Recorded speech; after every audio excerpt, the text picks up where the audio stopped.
Okay. This should all work now. I should have my microphone a little bit closer actually. As close as I can here. I hope that doesn't somehow show up. No, it doesn't. I know that if I'm talking away like this, it's a little bit less. I hope at some point I can get myself a nicer microphone. I see already some people in chat. It's Sunday night review night, yes. Marcel, how are you doing? Ben de Geddig. Ben die Geddig. That's just how I pronounce it, I'm sorry.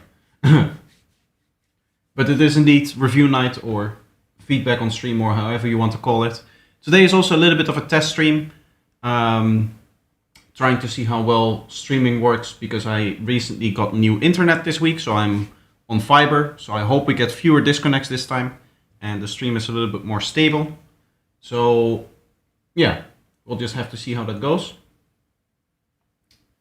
I think, yeah, this is the first stream on. I got it earlier this week, yes. The first stream on the fiber. So that's nice. Anyway, we have 5 tracks already. As you can see, 1, 2, 3, 4, 5. There's no patrons in here, so we're just going to start with the first one and then go down. Enroll de Ville, how are you doing? Welcome, welcome. Yeah, I can start already. There's already a few people in here. And for those that aren't here, when the stream is actually playing or your track is actually playing, you can always watch it back, of course. Anyway, this is New Project in Work by Tayo, also known as that in Discord, but I'm not going to try to pronounce it. So let's start.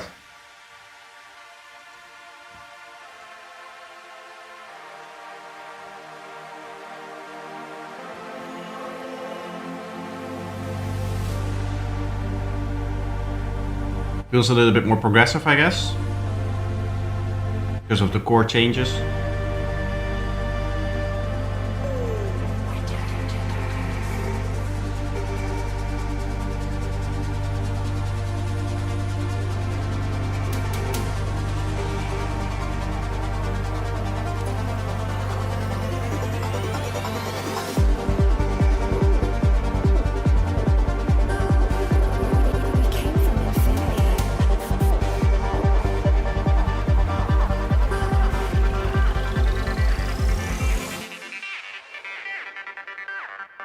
Nice rising of energy, I like it.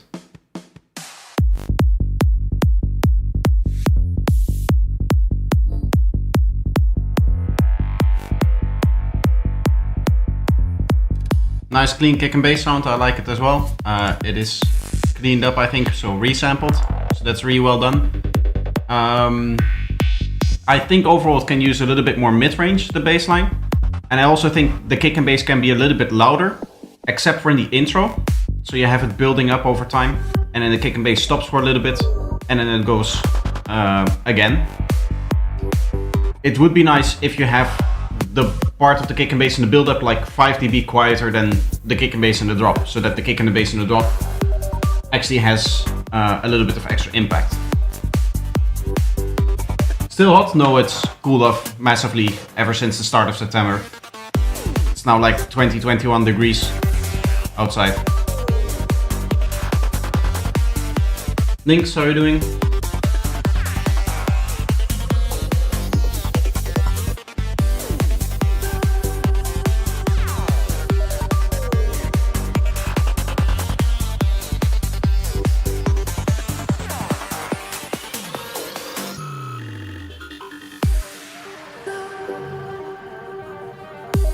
I like how all of the elements combine together in the part that we were just listening to.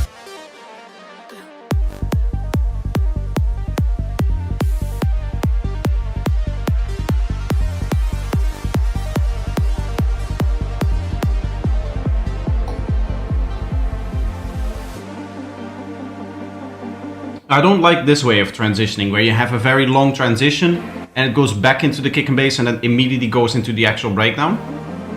I don't think I like that in terms of the structure choice there. I would turn that either into a longer drop or cut it out completely. In this case, I did like how you transitioned into this kick and bass, so I would turn it into a longer drop, maybe 32 bars or something like that.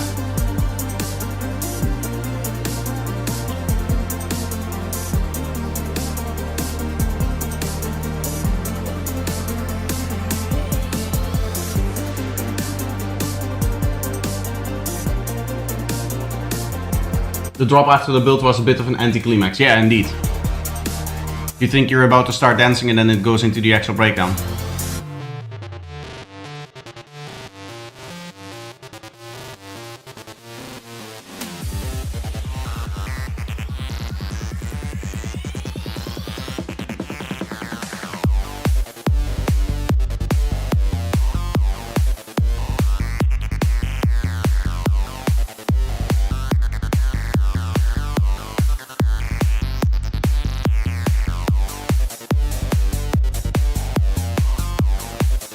This track is really conservative in how it uses high frequencies. Like it's just constantly sloping off like this. What you normally have is that it's a little bit more bulged over here and then a little bit more bulged in around 10K. I did hear some really nice high frequencies, funnily enough, in the break, but the drop needs a little bit more spice to it. Please turn off the track sidechain when you're talking. The music goes too low and it's annoying. Yeah, but otherwise you cannot hear me. Video and sound aren't synchronous.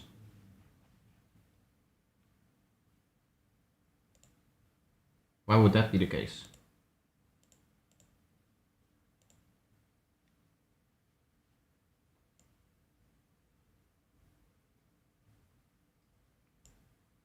I mean, I have my microphone offset, but that shouldn't be the case.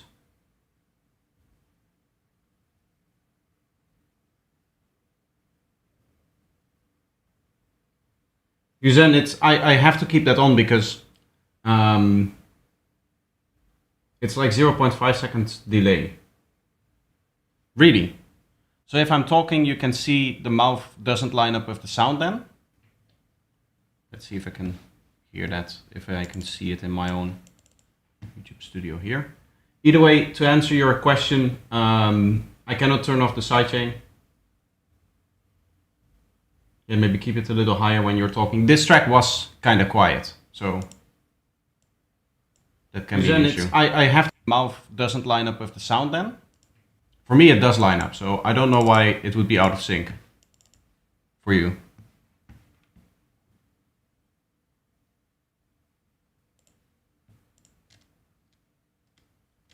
Overall, good track. I like it. I do think there are some structural issues as well, some mixing issues that there are to fix, as well as some small details, but hopefully you can fix those. And then it will be a good track, and also, of course, it needs to be like finished. Next up, we have Private Eden with Annoyed Grunt, Offbeat Edit Beta 2. Okay, so here's my track. It's unfinished, and I'm working on a version with a rolling bassline too. I made some changes since the original upload, especially about the head loops being too much in the beginning of the parts. I don't know what that means. Anyway, this is gonna be Annoyed Grunt by Private Eden. I saw a kick after I heard it on the drop. I mean, there might be a little bit of delay in here, especially if you're looking at this stuff over here, because when you hear something, it starts to play from here.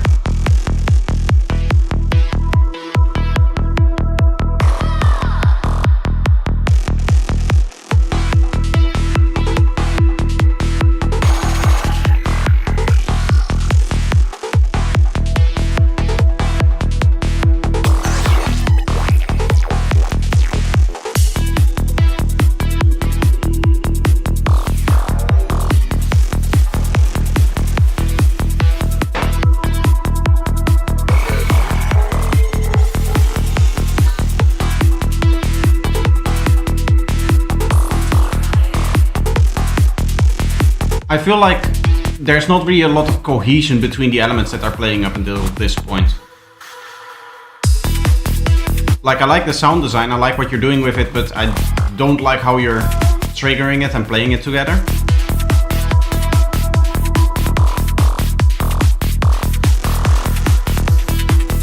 I'll do a quick kick and bass check. It's sounding nice. I believe it looks resampled, like there's not really any problems.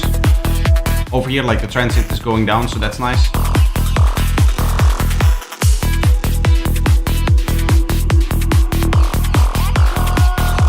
Maybe your ears has latency. Hello Wamba, welcome. Domas G, Sophist, welcome as well. Meritux Studio, Mine B, Greedo as well.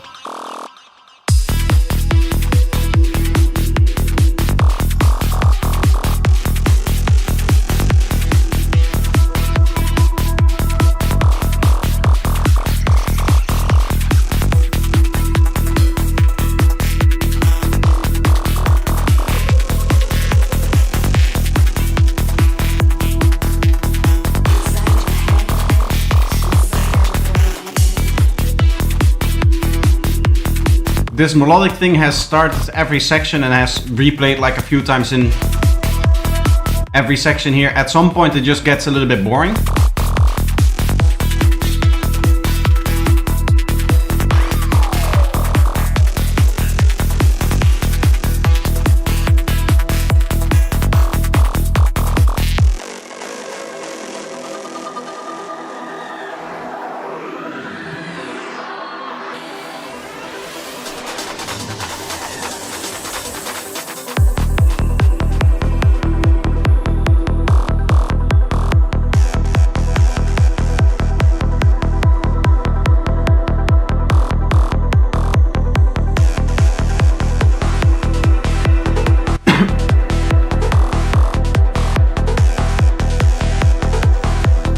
Like this sound as well feels a little bit random, I would say. Like it just starts and stops playing. And it doesn't really fit with the vibe of the track. This feels very strong and eternal, I should say, with the way that everything is building up here. And then there's some songs or some sounds that get in the way of that. I do really like this section though, if you develop that out nicely into a nice big eternal theme here.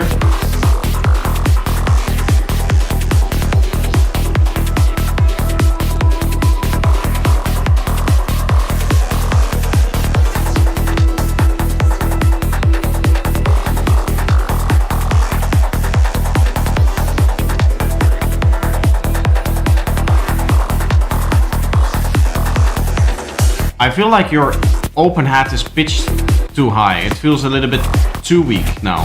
Like it only plays over here and it doesn't have any energy in this range here. You can even see that on the thing here. It has almost no energy below 10k. So it just feels like just that part of the hat is there.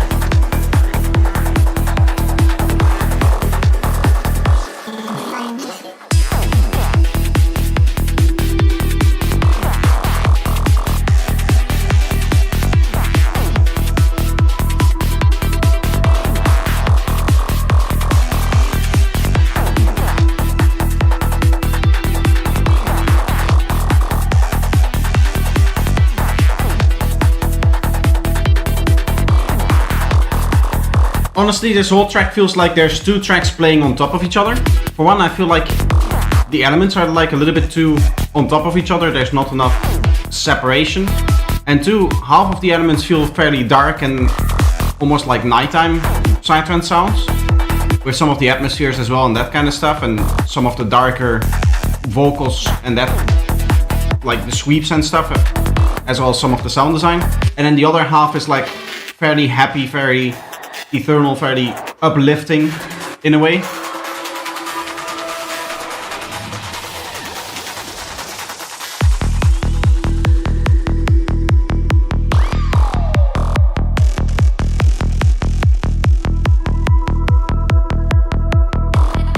So what I wanted to say with that is I feel like there's two different tracks. I was trying to see how that transition was going to work, but that sounded okay.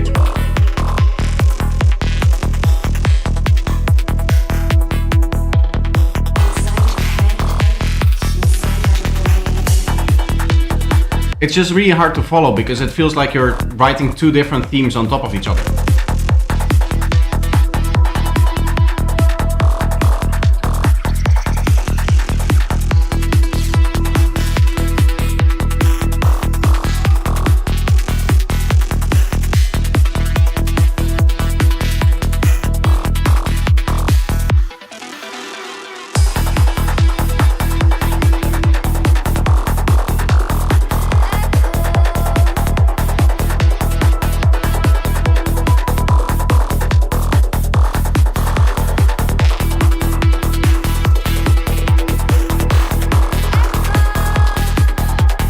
I do really like these vocals that you have in here.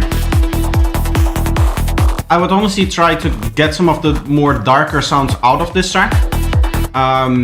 Try to simplify a lot of the different spaces, try to, for each segment, try to identify a main element. Because for example, that melodic thing that has been going throughout almost the whole track is getting so boring. I would try to just find a little segment for it and there have it stand out a little bit more, as opposed to just continuously playing without a lot of change like that. That generally leads to a little bit of an easier to understand track.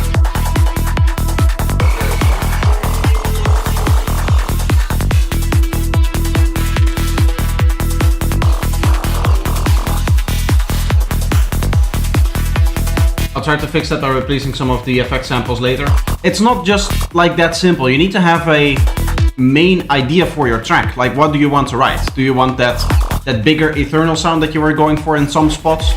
Or do you want a little bit of a darker sound with this one? Seeing as you're also working on a rolling bass line, it might be a good idea to keep the more darker FM synths and the metallic synths and some of the crazier sound design and all of that stuff. Keep that in the rolling bass line track. And then here, keep it more into the progressive, melodic, eternal kind of track.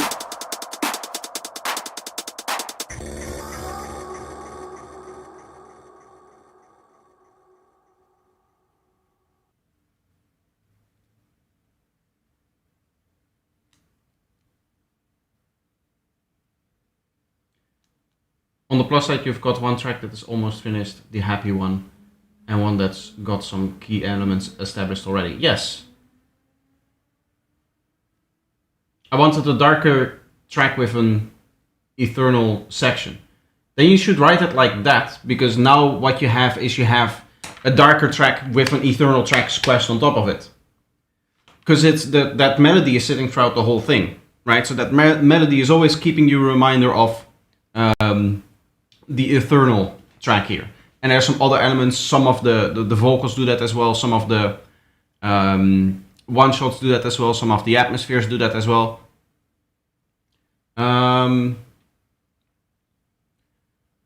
So it is a little bit strange to listen to this and try to follow the story, because it's like two people are telling different stories through each other. Imagine at a campfire and somebody is talking and somebody else also goes and loud voice talks kind of through it. That is kind of what it feels like. Ilan Hosit, I hope that you saw the message there. You can see, you can, oh, that is OBS, that's not what I want Discord.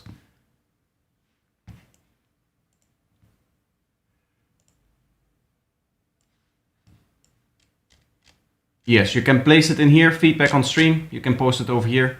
If you are like Ninx, if you are a patron, you get priority.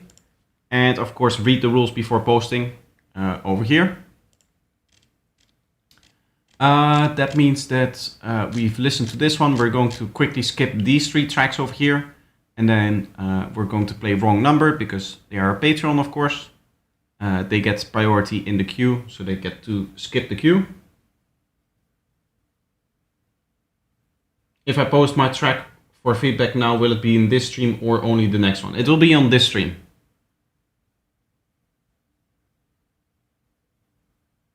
Okay, I'll be back with the track when I think it's fixed. Okay. Yeah, no, it's gonna be today. Everything that you submit during the stream, unless the queue is already closed and yet unless I write it in there, but that is towards the end of the stream. I've just started now, we're just 20 minutes into it, so there's going to hopefully be a lot more submissions and stuff. How I Patreon? You go to my Patreon page and there you sign up over here.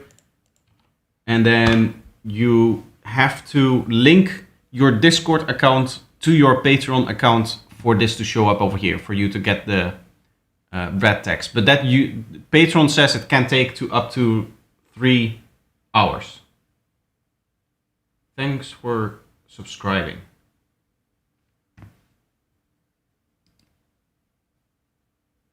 As in like a normal subscriber, or is that some new kind of subscription? Why is Stream Elements telling me who is subscribed to the channel? I've never really seen that.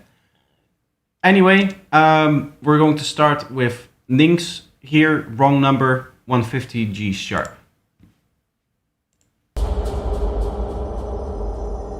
A slow Sunday, it's a little bit of a slow Sunday, yeah. Not as many tracks as other days, but we just got started.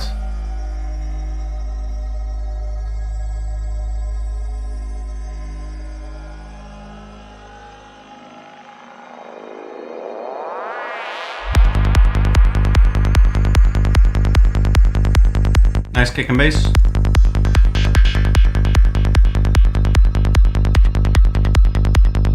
Looks good as well. This feels like a wavetable bass, right?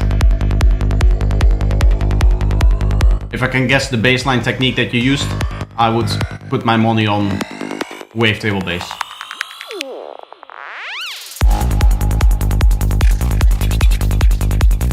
That felt a little bit strange, that zoom that came in right after the kick. It would be nice for that to line up with the kick, actually. So it kind of glides into the kick.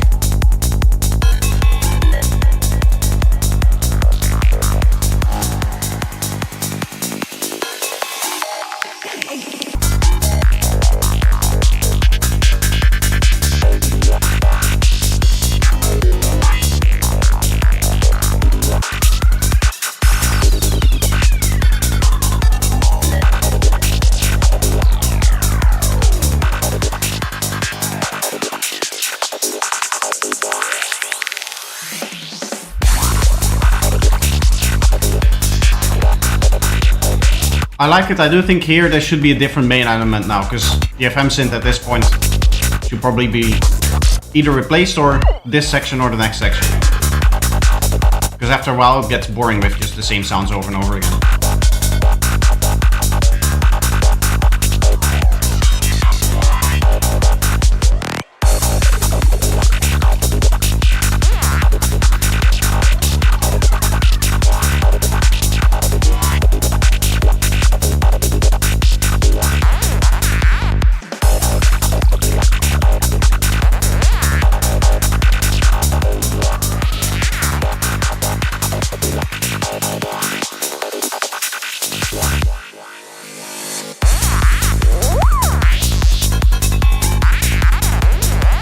Okay, I like that we're changing here.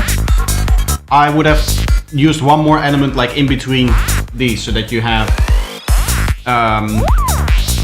16 bars of each, I guess. I think the FM synth was playing for like 32 bars. So you can just chop off 16 bars of the end part of where it plays and put a new element in there.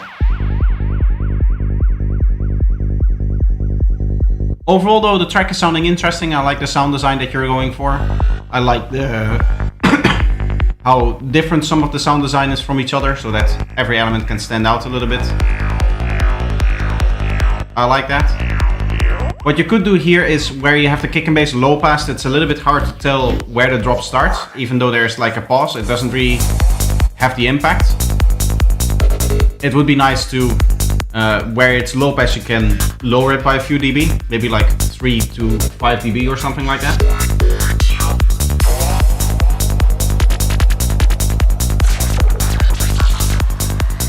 It's forced, it's only FM all the time. That's the main thing about it. I mean, to an extent it is, but it is nice to switch up kind of the FM element that you're using for it. Not just the same bandpass going over the same tone for 32 bars.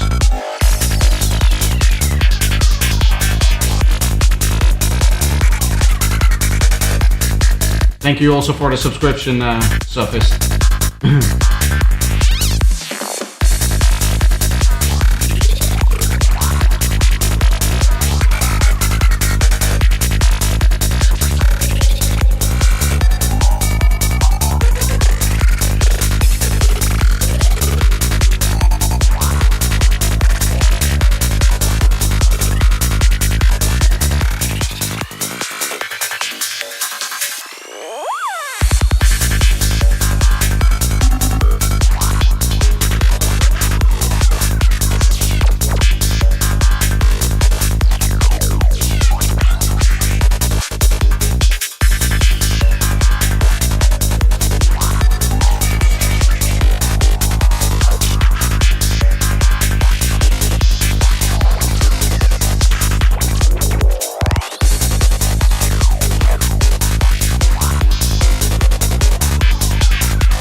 I like it, the modulations just keep getting crazier here.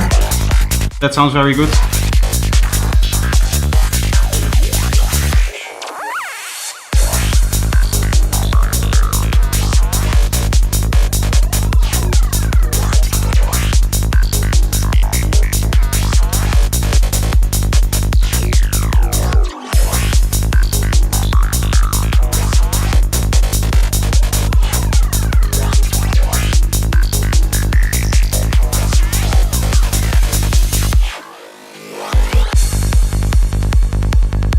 Yeah, not much more to say here.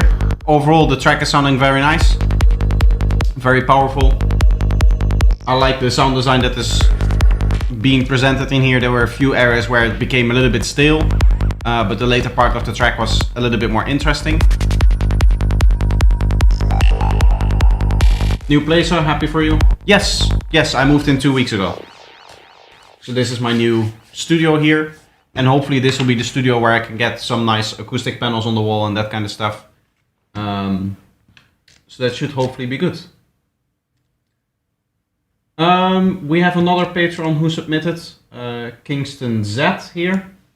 Changa with Move Your Body Not Mastered.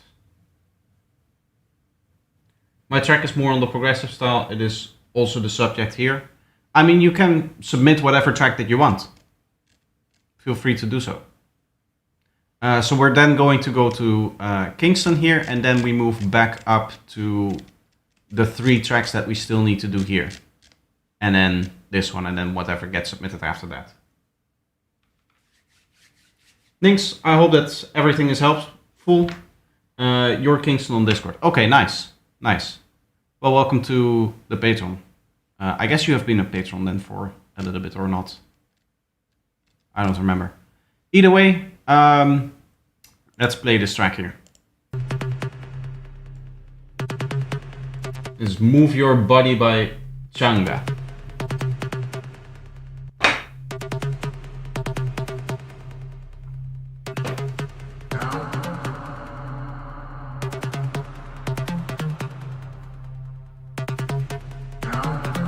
A little bit more of an old school progressive vibe, I guess.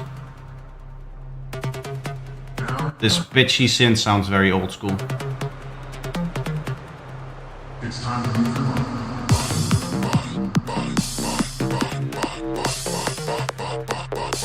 There was a very reverb vocal there where it was actually part of the storytelling. I would lower the decay time there by a lot.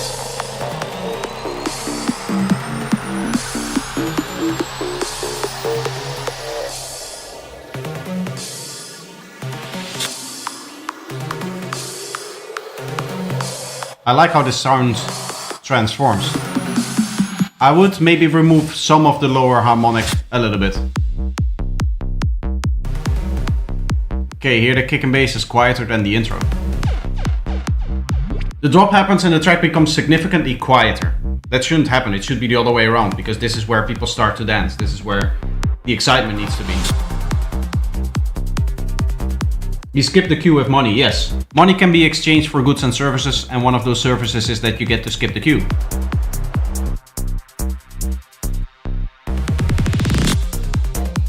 Okay, there you have kick rolls, where the kick is bleeding into the next kick drum. There's different ways that you can set up samplers. Most samplers allow you to cut off whatever was playing when a note stops, and that allows you to have rolls that are nice and clean.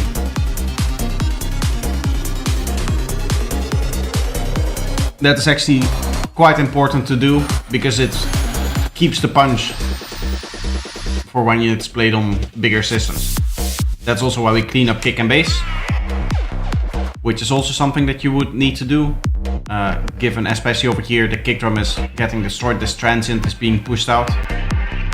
For this one it's okay. So this is what your kick drum is supposed to look like, and this is what it looks like over here.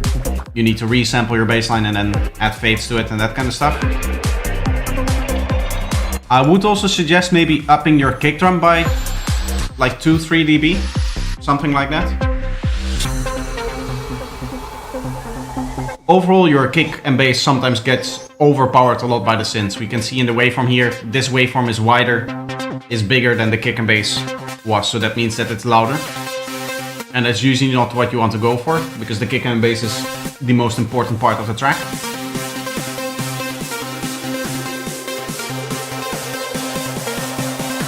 Overall, I like the way that this rhythm combines with the snare and that kind of stuff, so how it's going to combine also with the kick and the bass.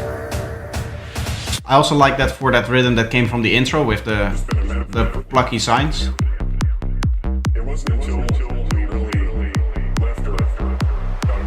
Not a fan of such strong left and right panning on the vocal. You can do a little bit, so that it's a little bit of that effect. I would also go a little bit slower in that case, but also just the amounts that it pans a little bit less. Generally speaking, vocals that are important to the story, you don't want to pan them too hard so that the listener has a hard time hearing what is being said.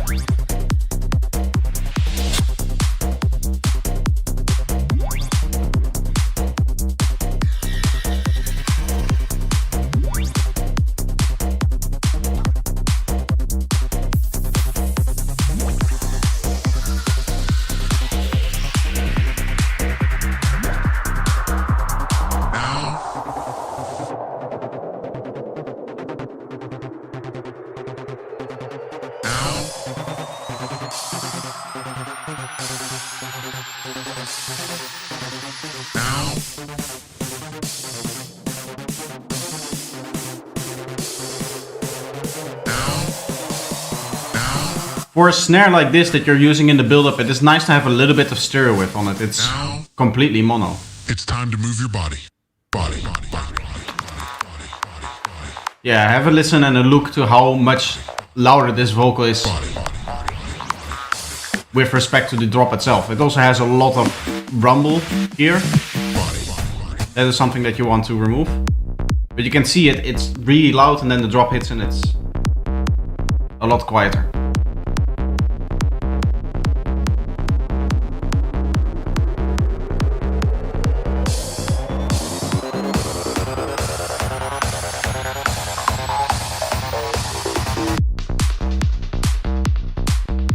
Maybe do some volume automation in the intro and the breaks so they are not louder than the drop.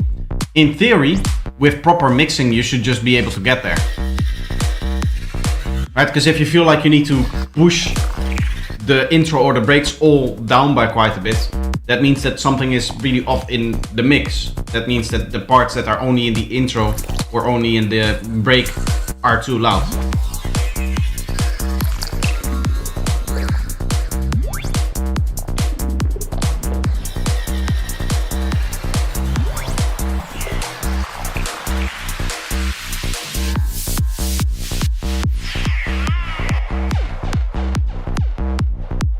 I think you had a sidechain there that was slightly off. At least that was what it looked like on the graph. It didn't sound off in any way. So maybe just ignore that. Overall, there's not a lot that sounds out of sync with this track. So it would be strange if that would be the case. Also for a bass line like this, a little bit of stereo width is always nice. It makes the bass a little bit more playful.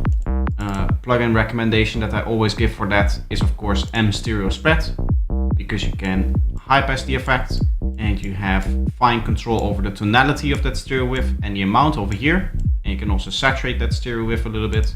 Of course you guys don't hear that now because we're just looking at this part of the track. We hear something else, so you cannot hear the actual effect of the plugin if I just load it on here. Now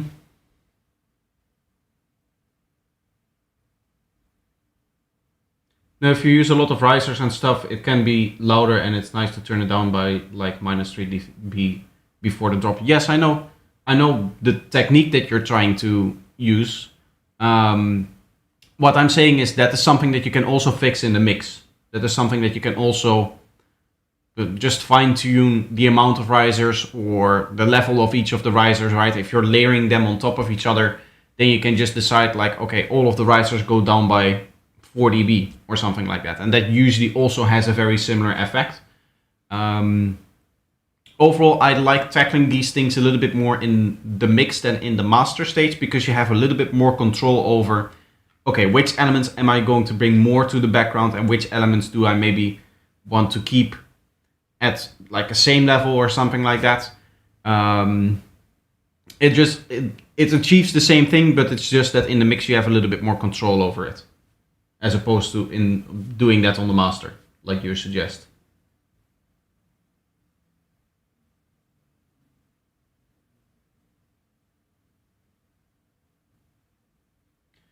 When you put stereo widening on your bass, never do it too much. Bass is best mono because most PA systems is in mono, and playing sidetracks on festivals, your track need to be 100% mono compatible, so mixing in mono is highly recommended. There's a lot of information that is incorrect in there. First of all, when you use a stereonizer, some stereonizers are mono compatible, like M stereo spread, meaning that the differences it introduces between the left and the right channel cancel out when they're collapsed to mono.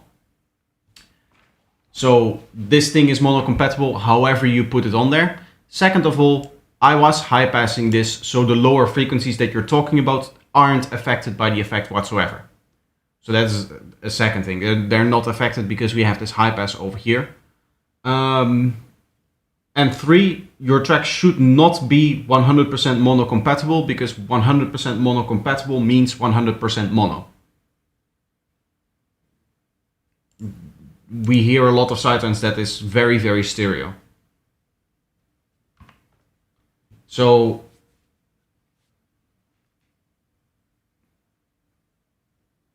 I disagree with the mono thing. Not even phone speakers are mono anymore. Yeah, and some PA systems are also experimenting with stereo mid-range and high frequencies, and just keeping the bass mono. So what you're saying, Glyph, there's a lot wrong there with what you're saying. Most sidetracks is mixed in, or almost all sidetracks is mixed with some degree of lack of mono compatibility. Because 100% mono compatibility means that the left and the right channel are playing the exact same thing, the exact same sample values, and therefore it's just mono. Why can't I send a link to Discord? You can. You should be able to just scroll to feedback on stream over here and paste the link in there. Of course, read the rules over here, but that should just work. Notwas, how are you doing?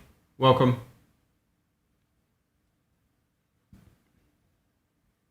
I don't know. Nobody's having trouble submitting links, so I don't know why you would have that. As long as you're logged in, then it should work and you're in the right. It is a little bit scrolling down, of course. It is over here. So you just click on that once you're logged in, and then you should be able to send the music. Anyway, next up we have Naga Moric. Okay, I sent this track last Sunday and it was an issue with the low ends. I think I figured out the problems. It was the kick has no information below 80 Hz more or less. I made a kind of new kick now. The other was the bass, that it was basically a cut with an EQ 40-50 Hz. Can you please listen again? It can be only for the first minutes. I'll listen the whole thing because that is what I do here, and just give you general feedback as well. Only to see if the sound is more correct on the lows. That is something that we'll of course look out for, but I'm going to just give general feedback.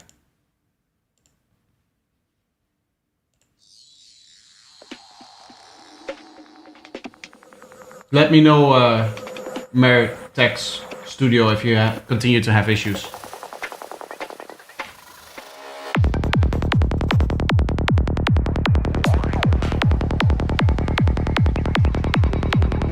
I still feel like the kick has no real low frequencies to speak of. The kick kind of goes up until 60-70 Hz maybe.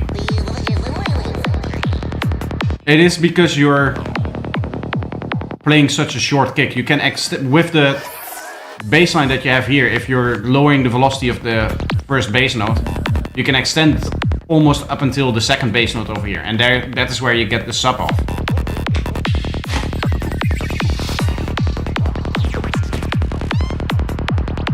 I like the sound design a lot that you're doing here, but the kick and bass feels like it's lacking punch because the sub doesn't really come through from the kick drum, it just stays high.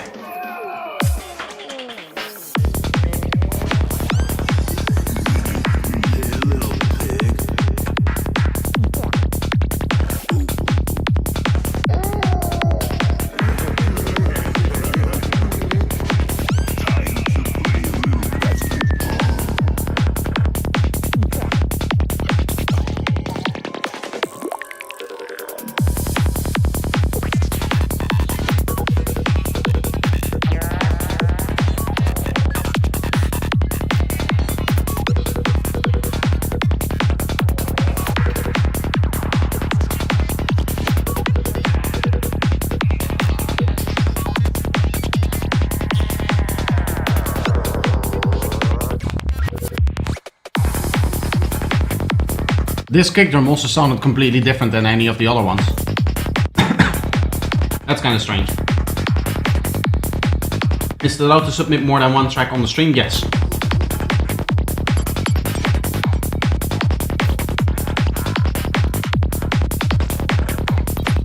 Good to see that we're getting so many subscribers. I don't know why that's suddenly an option, but it's nice to see. It's kind of funny.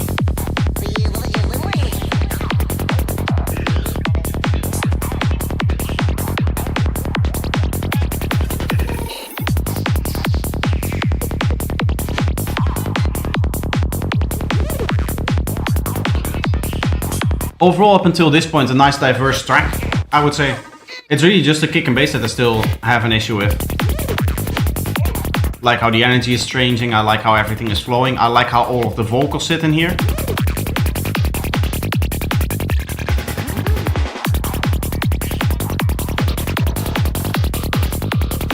Those kicks sounded a lot nicer. It did not have yet the real strong sub punch, but at least in the transient it felt a little bit more punchy.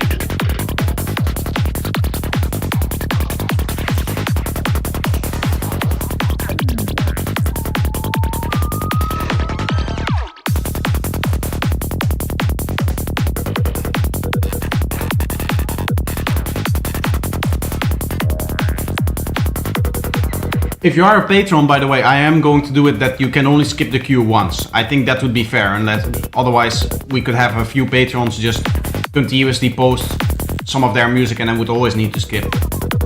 I don't think that's fair for the people that are indeed in queue. So you can use your first submission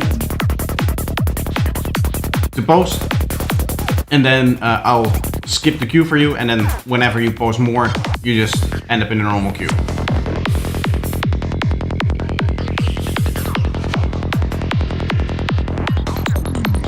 Hey guys, how to post tracks in here, just like the link like this? No.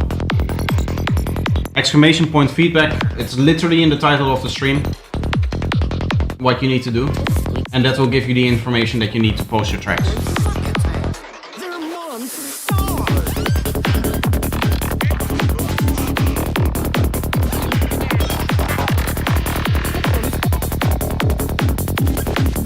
feel like over here it was overpowering the mix slightly. I feel sometimes you have that with some of the synths where they every once in a while just overpower the kick and bass, like here.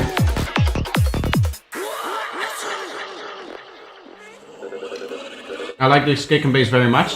You do? I don't like the lack of low frequencies in this track. The lack of punch going up until the low end.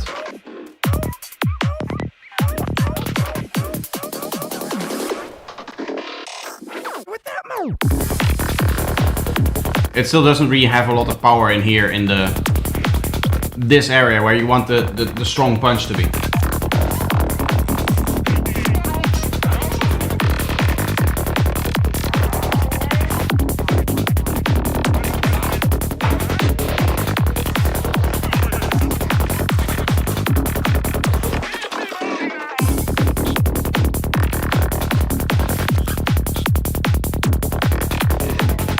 Overall, in terms of arrangement and sound design, this track is perfect. I would say it's just the kick and bass that is bothering me, really. Like, it's nice and fresh, there's lots of unique synths throughout the whole thing. The arrangement is changing ever so slightly every time. So that's nice. The tonality is very nice. I disagree with you. I don't like the fact that the punch doesn't really come through into, like, 40 hertz, that kind of area. That is where you want the punch or the sub of the kick to end, in my opinion. It feels too high now, for me.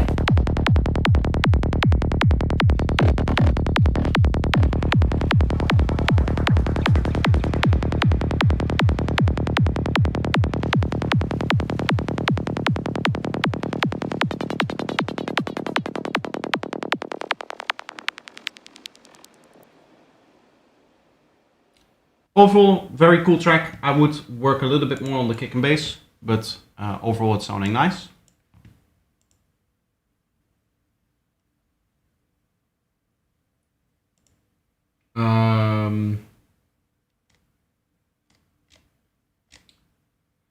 That means that we are now here, Ben die Gerrig, with some more techno.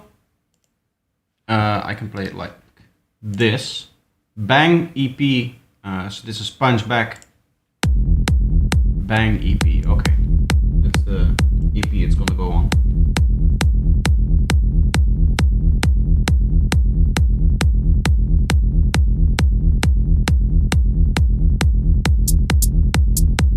Bit of a flat start here, just the kick drum and now there's the hat. I do like the groove that it has. Although I think the kick drum is a little bit quiet in comparison to the bass. Here the BPM changed. I don't know why you would want to do that.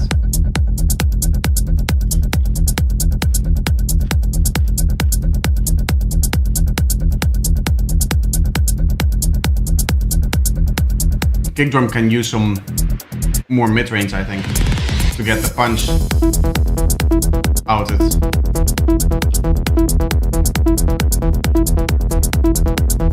Here some of these synths are a little bit overpowering in the mix.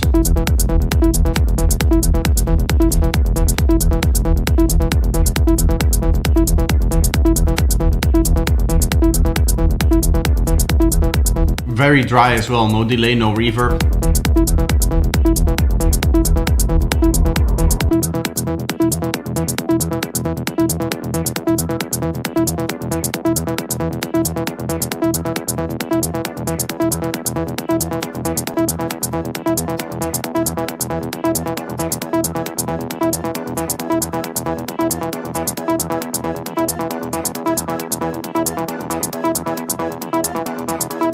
Hey, are you accepting Afro House submissions? I submit anything. Whatever music that you want to submit, you can submit it. Yeah, here your mix is really struggling because you have one element that is too loud and then you keep that element throughout the track and then you have another element that you want to mix in and that then becomes too loud and you keep that in the track and then you add more and more and more. And now we're with like 3 elements and the kick and bass and the drums are completely overpowered by the mid-range.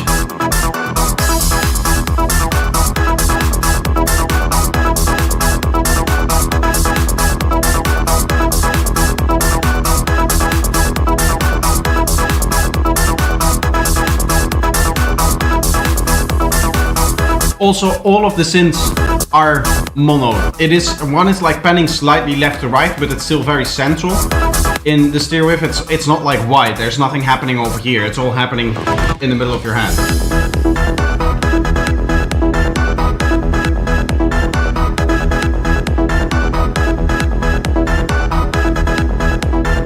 Last week, the drill boy. Yes.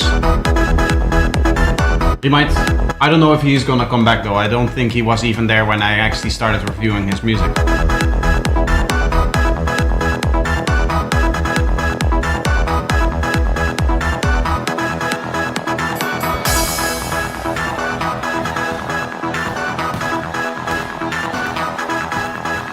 This melody at this point is also starting to get boring. It's been repeating over and over again. Because you've never removed the first element. Like the steps came in, but the acid line has been here since the beginning of the track.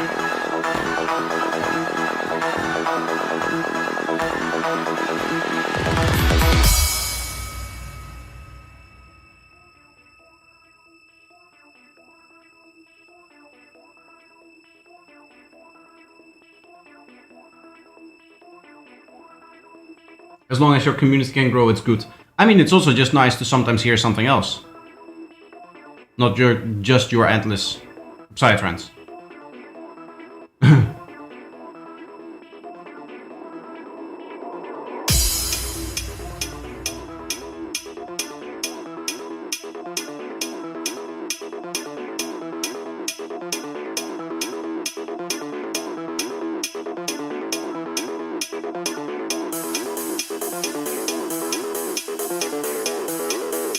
Honestly, I would layer a head like this on the kick throughout the whole track. Not the offbeat head, but the head that is now doing the beat, right? Yeah, you're using that to get a little bit of extra knockout of the kick drum. That would already be a start for having it come through the mix a little bit more.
Yeah, this track is a little bit too repetitive for my liking. I don't know what lead to focus on. That is another problem. You're layering you have 4 like techno-y sounds and you're layering them over each other and you're trying to create a track out of that. But because you're layering, they all have the same musical idea. And therefore, it has been basically feeling like the melody that has been playing has been the same one ever since the start. And then in the moments where you want really big hype, because you have some spots where every lead needs to like stand out and carry the track on its own, and other spots where it needs to be mixed in with 3 other leads.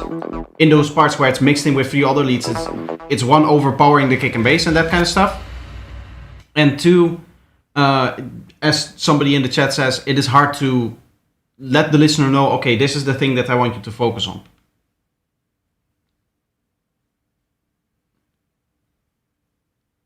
I don't really think the rave steps work with this, to be honest.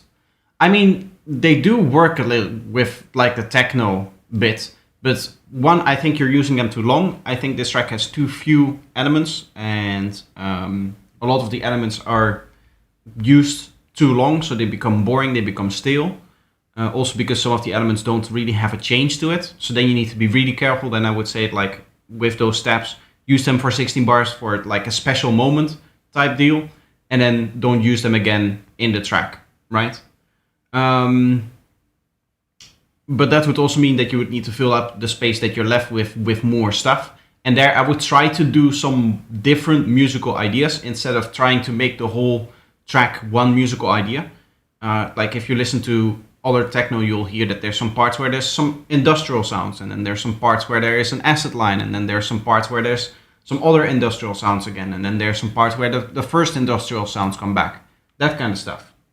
So it feels a little bit too monotone right now. And that's the main issue that I have with the track. Good day, Herr Projector. Hello, everybody, 07. How are you doing, Infrashell? Welcome. It's always really hard to read your messages.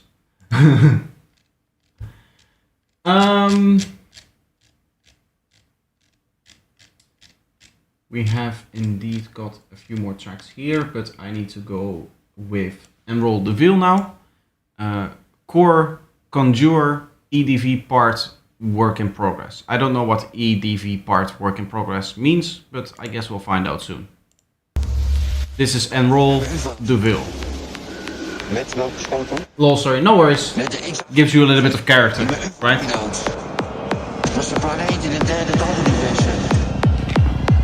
Again, the main vocals being panned like this is not something that I like.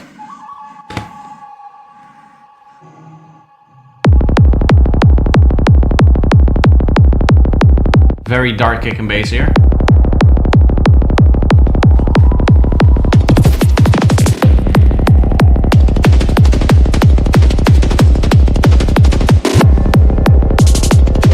Overall, I like the sound of it. I do think that, yes, your bass line isn't resampled yet. That is something that I would look into.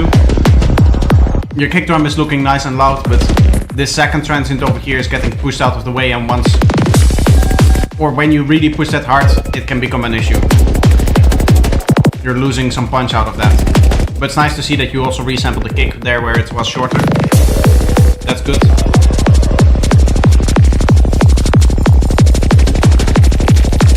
Sometimes the best feedback is negative feedback. That's the only good feedback. All of the positive stuff like I like this, I like that, doesn't really teach you anything. You just hit it well with the thing that person likes.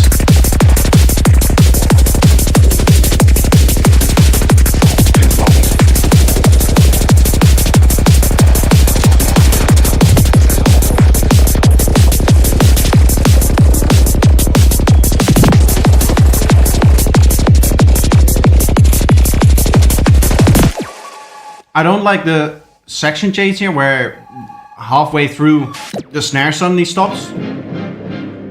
The other thing that maybe can use a little bit of attention in this mix is the mid-range elements can come through a little bit more. Like the drums and the kick and bass are both very loud, so they're overpowering a little bit the stuff that is happening in the mid-range.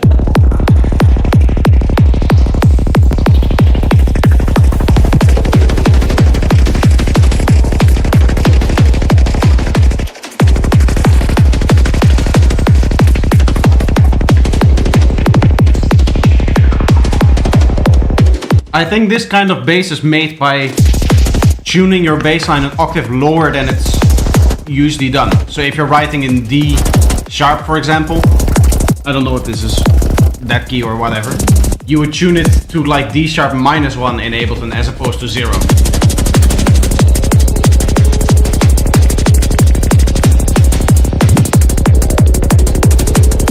Yeah, you can mainly hear the drums here and the kick and bass. You cannot really hear any of the synth things that you're doing.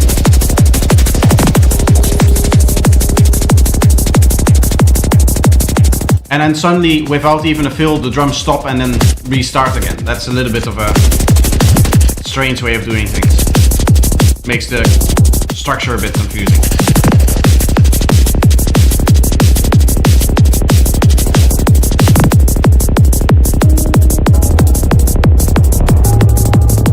Okay, here you have frequencies that should probably be removed because they get to the territory where they start clashing with the other stuff that is happening in the low frequencies.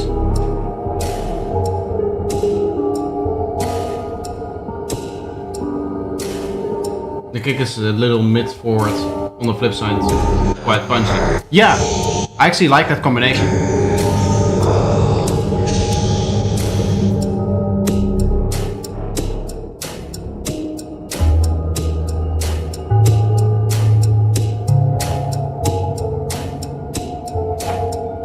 I do like this idea. I do think it may be a little bit too slow for the track that you're writing here, because the rest of the track is very high energy.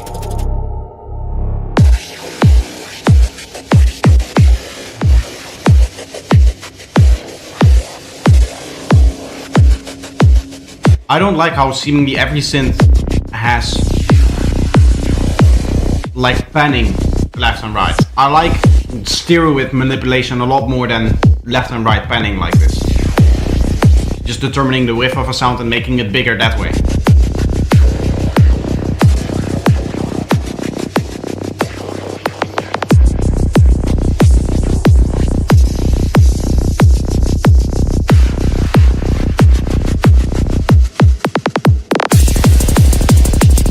Here I would try to get a little bit more of a build up into the part where you're actually switching.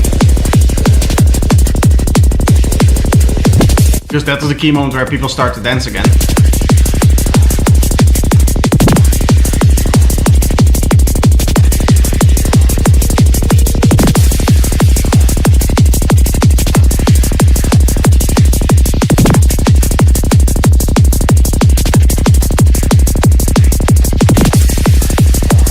I think everything is clipping actually quite a bit.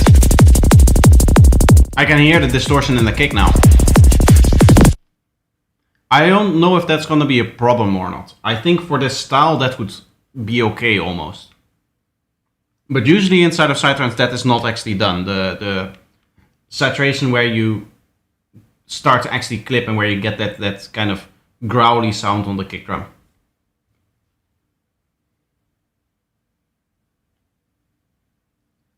But stereo width needs to be tempered. If everything is wide AF, then it loses its cohesion. Yeah, that's why you have to determine the actual width of a sound, right? Of course, stuff like kick and bass is always in the center. Drums are a little bit wider, generally speaking. And then what happens is that the main synths are a little bit wider than your drums. And then your support synths tend to be out here, as well as the atmospheres and all of the stuff that you need to kind of like push into the background, some risers, that kind of stuff. That tends to be pushed out a lot more. What's an issue is when all of the synths just do this back and forth. That is not really that interesting to me. I like it more when you're building up a soundscape in just the stereo width, where everything is still panned to the center. So that is probably the option that I would go for, especially if you have such a strong like FM synth that you want to be powerful. If it's doing this, it sounds a little bit weaker because that's generally what panning does. So yeah, it's not the choice that I would have gone for.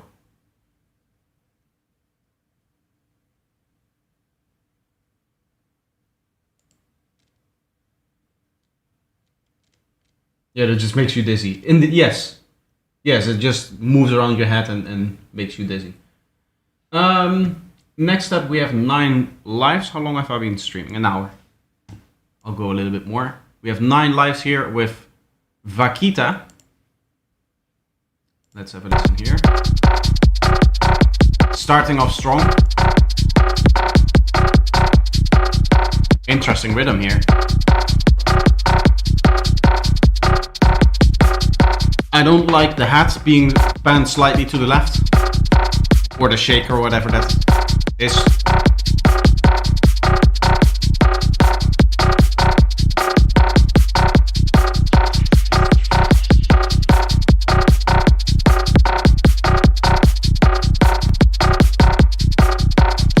Mix wise, I think this synth is way too loud. It's kind of overpowering the kick and bass now.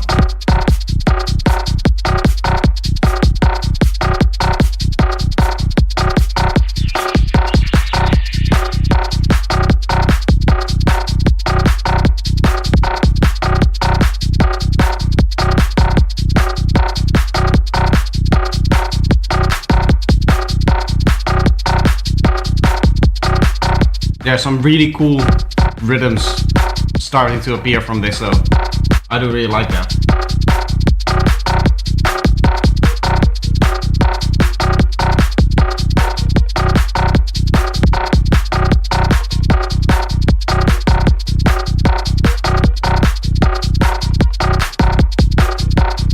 I do start to lose interest in the sound now, so it would maybe be cool to also sometimes modulate the sound or just change the sound. We've been listening to this same sound for 1.5 minutes. I think that's a little bit too long.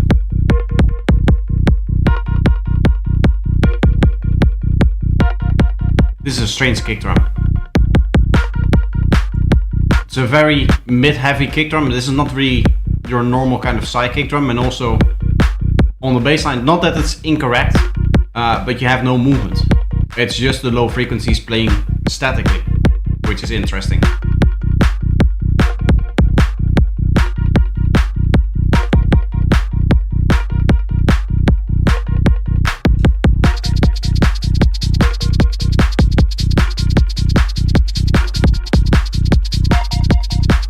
I do hope that you resample your bass line and that kind of stuff. This by design is, I think, a little bit of a messy kick and bass, but I do think it would be good if you're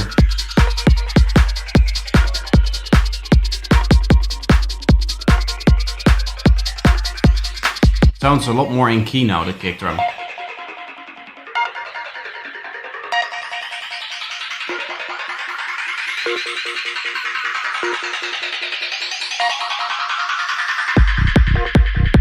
I think this sound over here is too loud.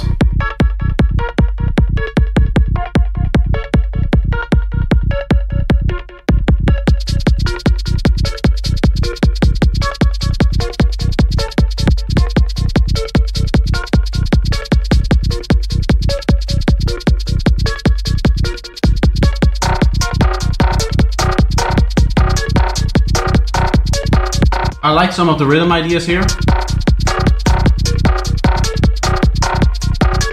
It just feels like it's getting a little bit boring because the sounds don't really evolve over time.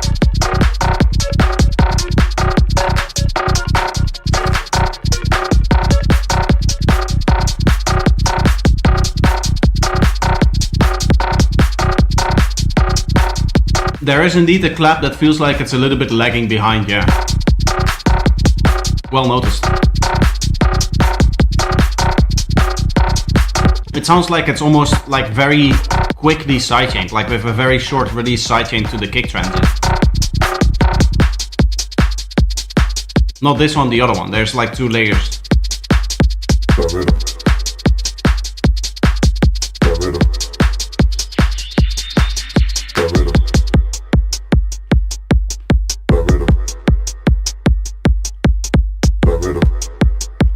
Your kick drum is indeed going to bleed into your bass line because it's still playing here.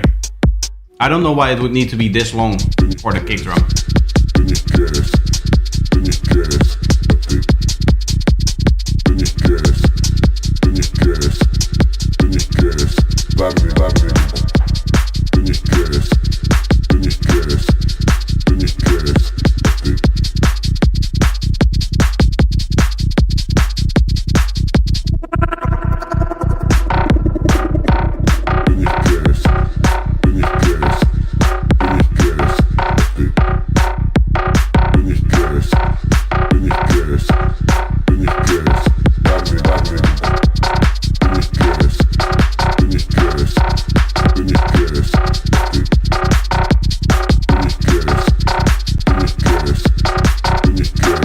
The vocal has the same problem. At some point the vocal just becomes boring.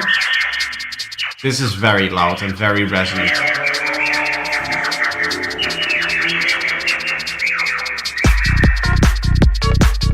That was annoying to listen to, how loud it was. I had to actually turn down my audio interface a bit.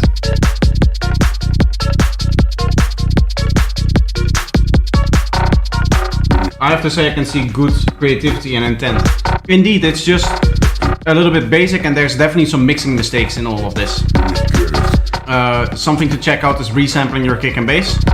I like all of the different patterns that you're doing, so it will be very annoying for you having to replace all of that with an audio version of the kick and an audio version of the bass, but you gain a lot of punch from it. I don't think the kick needs to be this long. I think it can be designed a little bit better so that it has a little bit more sub in the place where it actually has space for that. And then in terms of the actual writing, try to evolve the sounds more, first of all. And try to have sounds be a little bit more special in that they're not playing for as long of a time.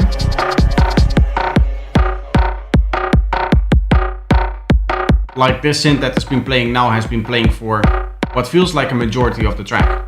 It should probably also have some stereo with.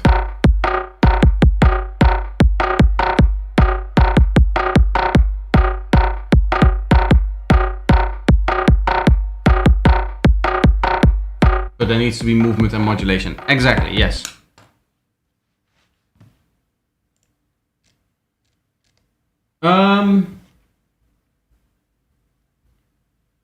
Put Me Back Where I Belong is up next by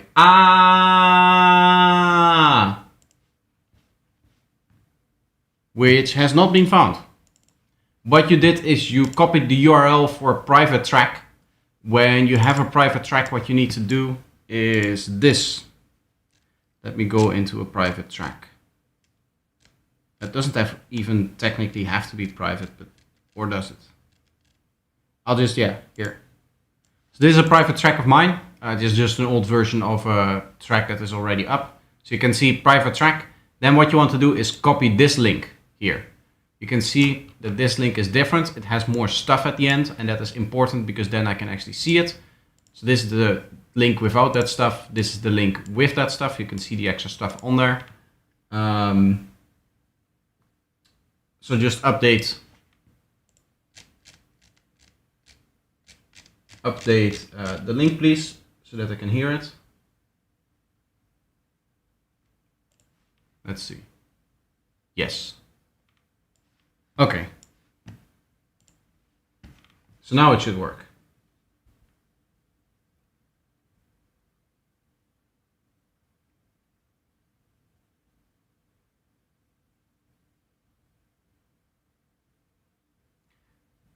I'm not a Sidelines producer, but I love your technical skills and approach. It's nice to check the stream again. Well, thank you for stopping by. Thanks for listening. We'll hear feedback in consideration. You're welcome. So this is Put Me Back Where I Belong by or known on SoundCloud as RA and then 3 crosses.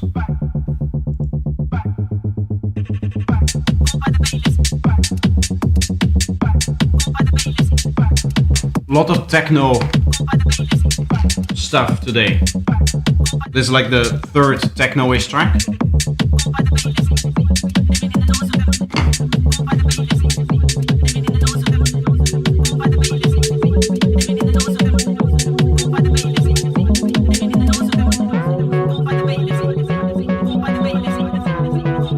Feels like the whole track is tuned up an octave too high. Like the kick drum has punch in the area where the bass should probably be. The bass is like over here. So the kick should be here. The bass should be in this area. The vocal also, of course, is pitched up, but that is part of the aesthetic here.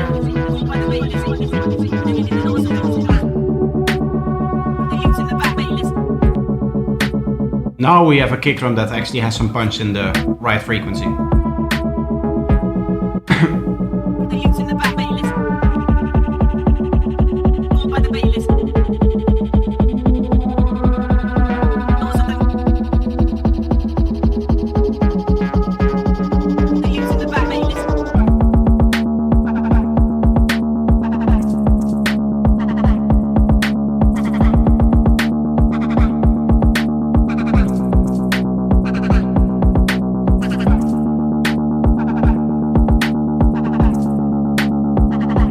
Some interesting stuff happening here. I like it. This is more the experimental part of the track, I would say. Yeah, now you go back into the part where the kick should be dance to and punchy, and the base of the kick, the sub of the kick isn't getting you to that punch area where you would feel it in your chest.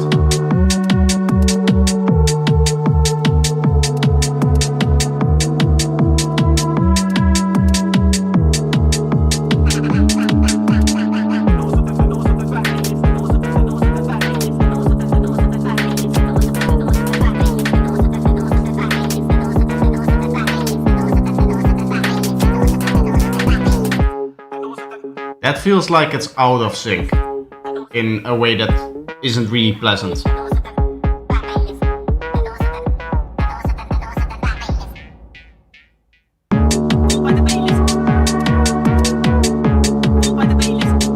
It's still strange, it still bothers me that your kick drum is an octave too high. That is the main issue here. For me. If you pitch it down by an octave, you get a nice, long, punchy feeling to it now. And it gets in that area where you want your kick to be, right?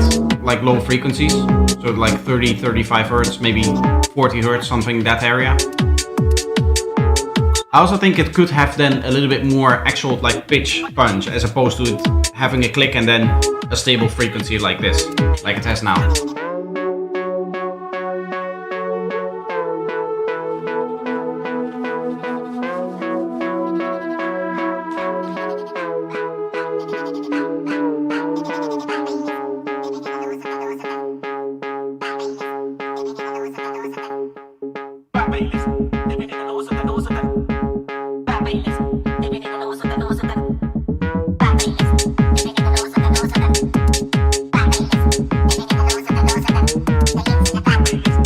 I don't think triplet works here, because you have this very strong offbeat hat.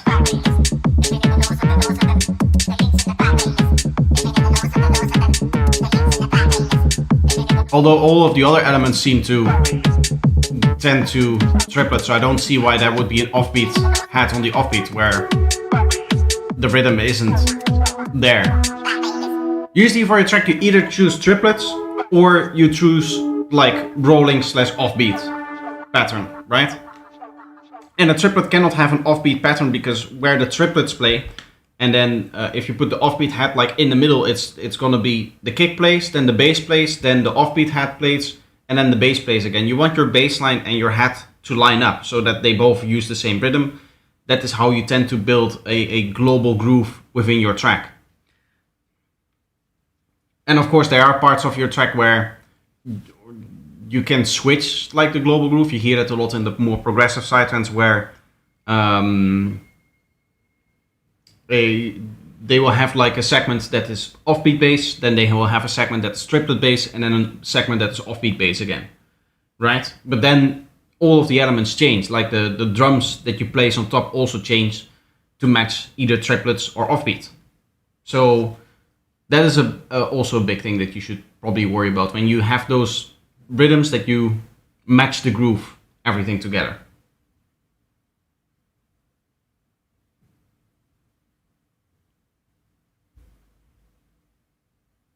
I don't understand what it's doing on this track. It seems to not be danceable. Yeah, that's the kick drum being an octave too high. That is the lack of punch there. Was that a dog barking? It can be, yes. The people that live above me have a dog. I now have people living above me again, but not below me. I now live on the bottom floor.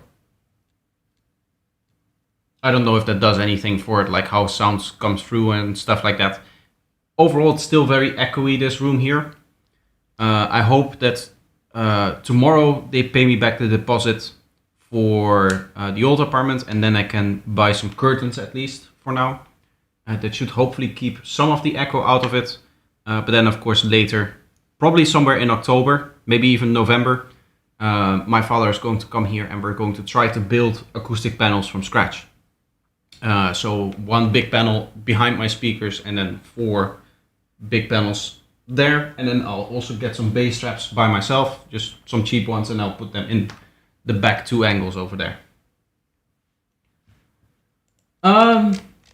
Okay, there are a few more tracks here submitted. What I'm going to do is I'm going to take a quick break now, just to refresh a little bit. I believe I can do it like this, right? Let me put a... Oh no, wait. We do that with... Now I'm sure that I can do it like this with the Eclipse mixes, because I know I have better internet now. So that will never be an issue again. I can just go to the Eclipse page and just put on a mix so that you guys have something to both listen and look at. Because you have some visuals then. Let's see. Yeah, I'll put on this track. Start here, and then it's gonna mix into this track, and then once this track stops, I'll be back, and then we'll continue listening to your guys' music. If you want to support what we do here with the label, you guys can by subscribing over on this page over here on Eclipse Sound Syndicate. That would be really nice if you guys want to support the channel or support what we do here with the label. That is not just me, that is also Mindbee, Subject Ultra, Lunarium and Mortec, and there's going to be more people in the future as well. So that's really where we can use all of your help trying to grow that stuff. Anyway, I'm going to take a quick break, and then once, as I said, once this track is over, I'll go back and then we'll listen to some more of your tracks. I'll just there.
Time to understand that if you want to get something out of your life, you got to work for it.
is no longer your own.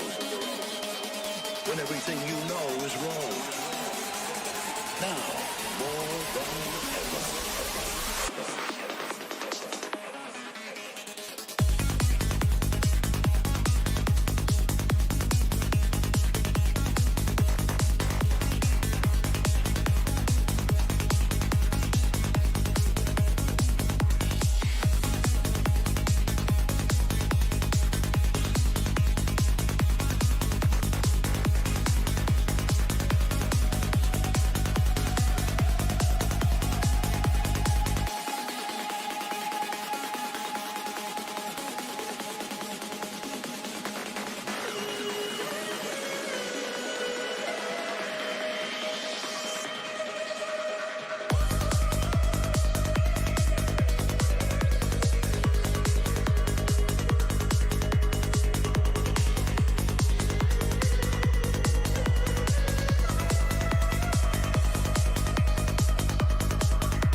Okay. That's the break for now. Don't do foam, it sucks and it's expensive. I just want to do like foam bass straps and then we'll make handmade bass panels. Or not bass panels, the normal panels are going to be handmade. So we're going to make them ourselves and then we're going to get foam bass straps in like that angle over there. And then when this closet goes out, that one that you can just barely see, in that angle there is also going to be bass straps from foam. At least that is my plan.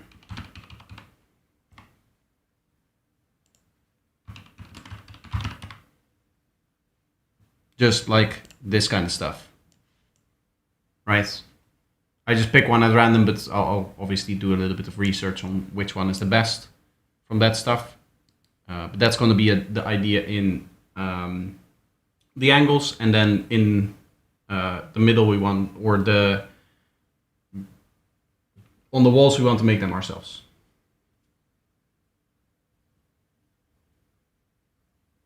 Recycled denim seems to be superior for health to rock wool. Yes, we are considering that. I remember having a conversation with my father over the stuff that they use to make moving blankets. Do you know what I mean? It's like recycled from the cotton or linen, one of the two, or textile maybe even. They when they make like one of those, I don't even know what you would say. Well, one of those materials basically, they have rest material from that, and that is what we want to use. It is safer, it is better, but it's a lot heavier as well. So we would need to think about, okay, how are we going to attach it to the wall? Because both of the walls that we want to put them on, of course this back wall has that wooden thing, so we would need to go through the wood if we really want to put it in there. And then over here it has the same issue, there's like cork on the wall.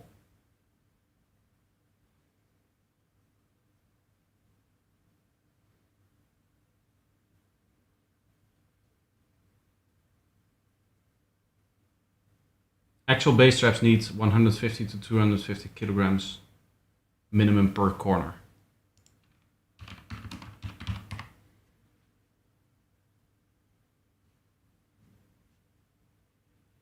Like most bass straps that you see here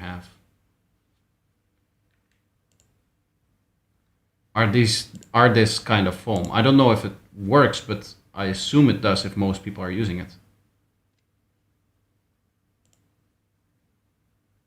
You probably don't want something like this, right? This is a very small image. Might be better to have it like this. Is probably not gonna do much, but something like this, where I think this is still like foam inside, but at least it looks somewhat decent as well. That's kind of what I want. I'm not trying to get a perfect studio here, guys. I don't want to get down to like measuring the length of the reflections and whatnot. I just want to remove a few of the reflections here, because you can hear that it's very echoey now. And then I'll put Sonarworks on it, and then I just have to get used to the room. That is much more important than the reflections being perfectly tuned the way that I want it to.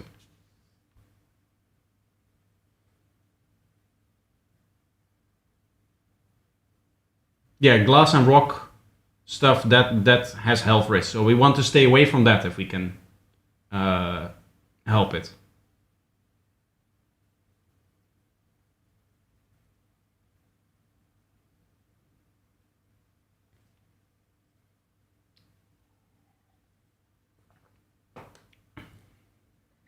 And as I said, that rest material that we might end up using is pretty heavy. So that would take like I guess maybe the lower frequencies a bit better.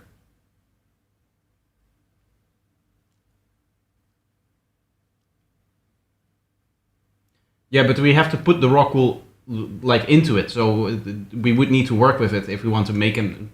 We're making them ourselves means that we're making it out of, like we're making a wooden frame and then we're putting like chicken wire on one side of it, and then you fill it up with your isolation material, and then you can put the chicken frame on the other side, and then you can work it off with another layer on top that is there for the looks, basically.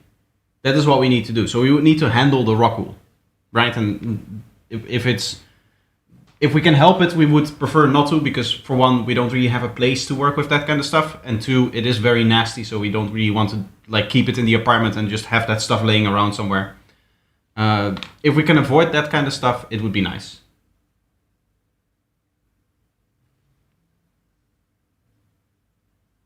Completely containing them while having a permeable material is impossible. Yes, exactly. That's why we don't want to take the risk. I have to research this more and better still, though. Either way, we're going to continue here with Mertech Studio with Sunrise. So that will be the next track that we'll listen to. Hey. Why is my analyzer not working? Oh yeah, I turned that off for some reason, I guess. Let me just reset this.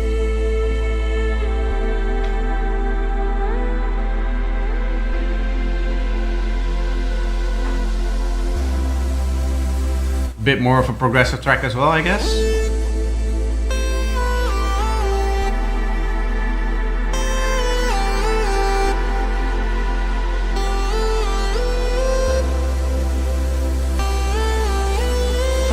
The mind is like a muscle.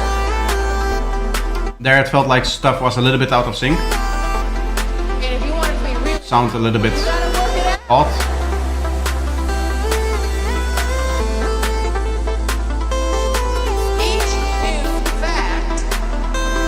Vocals should come through a little bit more in this one. It's really hard to understand what the vocal is saying there.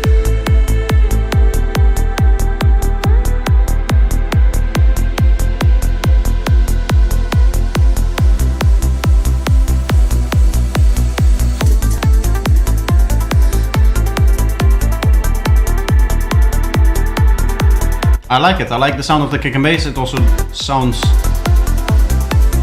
It isn't actually the cleanest. It is still bleeding into the kick drum. So that is something that you want to fix. Eleventh in this case will work if you stay with just offbeat bass.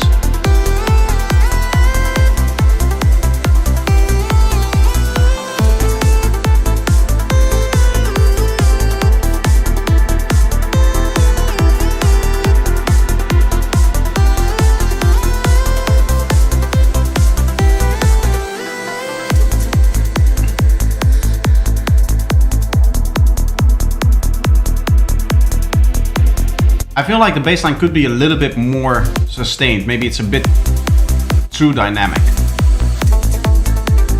Right, so it closes pretty far. It could be a little bit fatter that way, if it's a little bit more dynamic.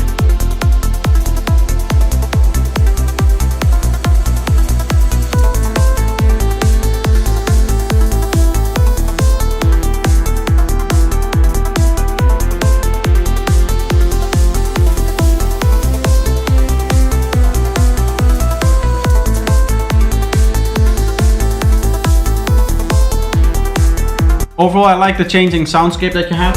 It sounds very nice. I do think a few fills where you have some proper fills where there's actually stuff happening in the fill would be a bit nicer. Because right now the fills tend to be just empty.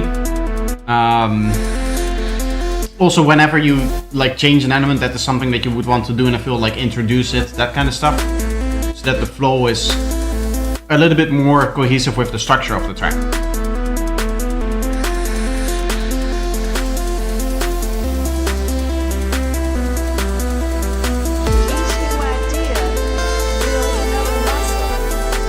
Again, the vocal is almost inaudible. You want that to be in the forefront of the mix because that is the part of the track that tells the story. So you really want to make space in the high frequencies for it, for example, and just in general have them a lot louder.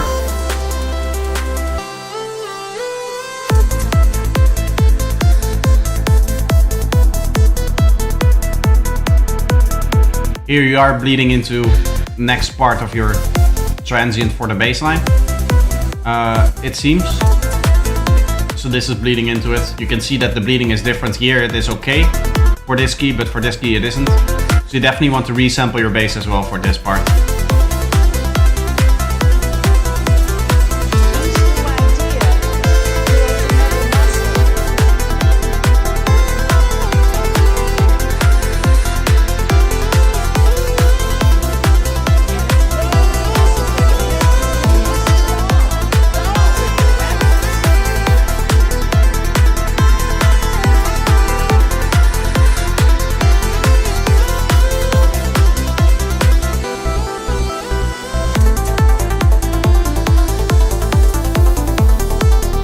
I also find it kind of strange that the bass line doesn't really have any click to it.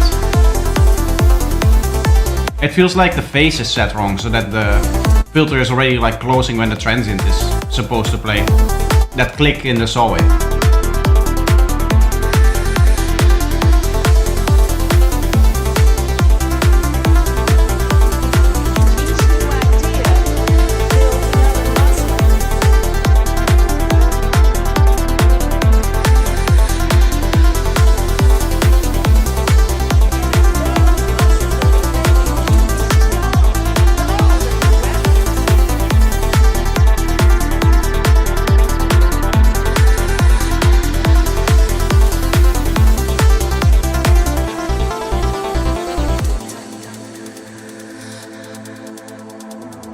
Yeah, this track is a little bit boring because of the fact that there's not really any fills in there.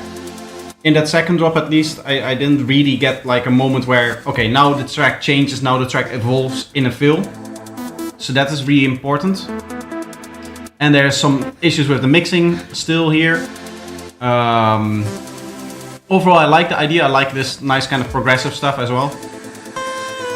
Sounds very good. The idea sounds, or the idea sounds very good. The mix and the execution needs to be a little bit better. Mainly the fills is in my opinion, just a mistake.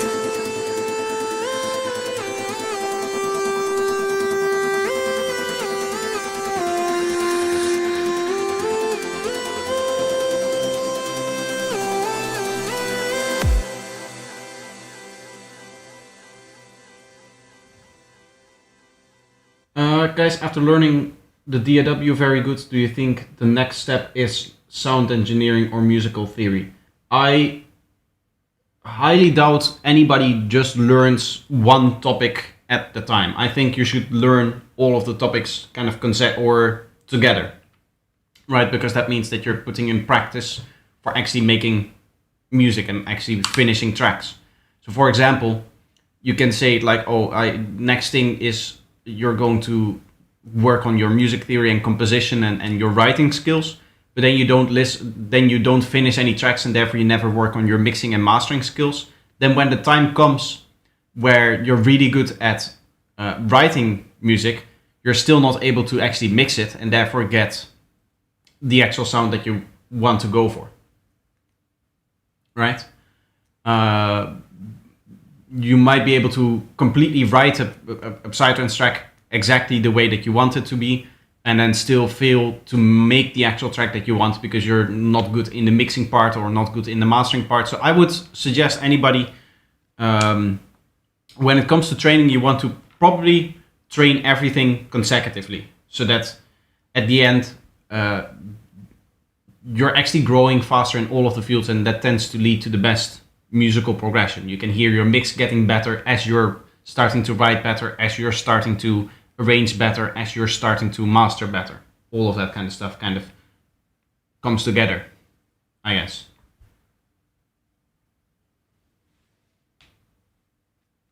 In regards to the treatment, treatment is just as important for mixing if you want to hear what's actually coming out of your monitors. That is not what I want. Most people make this mistake. They think that the frequency response should be flat and that you should have like an optimized room for mixing, which is really not the case. What you need is a space and system that you know. And the way that you do that is by listening to a lot of other people's music on your system and then trying to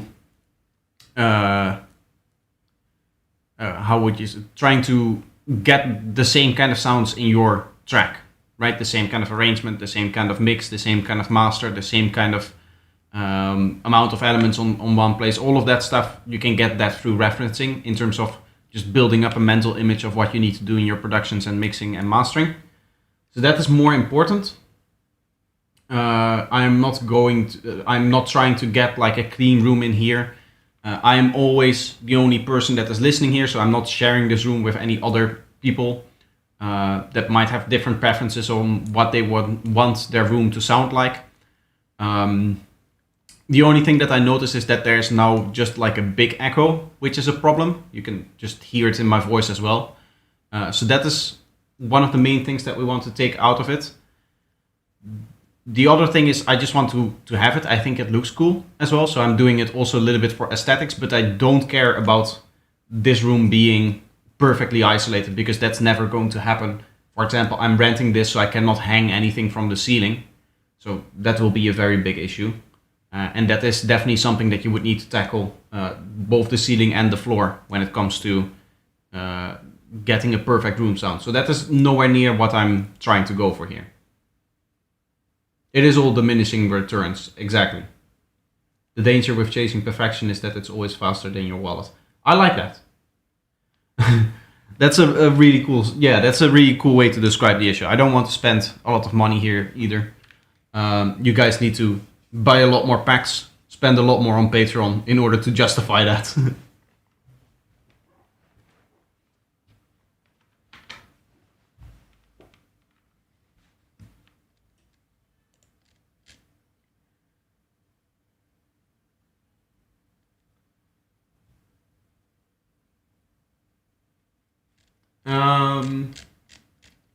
Okay, we have 3 more tracks here. submitted. The next track is Robin Knaak with Hard to Love. Looking good there. Nice picture. But let's have a listen to your music. There's a lot more progressive psytrance and Is it the look in your face or like EDM and techno, that kind of stuff. is it another mistake or just the right to be made? And I keep fighting the demons inside me. And I keep fighting the demons. I don't even know if this is gonna be actual like EDM here. Ways to escape, I keep trying. You skipped my track, I waited the queue. Oh, sorry. Oh, yes. Yeah, you submitted 2 tracks. That's right. Sorry. We'll get to your track now, and then we'll get to the other track after that. Please read. Started sound design classes yesterday, so I might have some issues. As a starter, I'd like to have an overall review of the technique and flow of it. Okay, so you want me to focus on the sound design, I guess?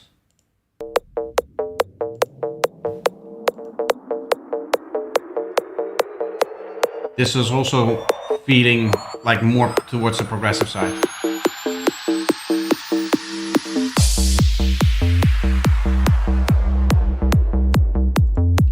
Again, kick and bass needs to be cleaned up. You can see transients jumping all over the place here.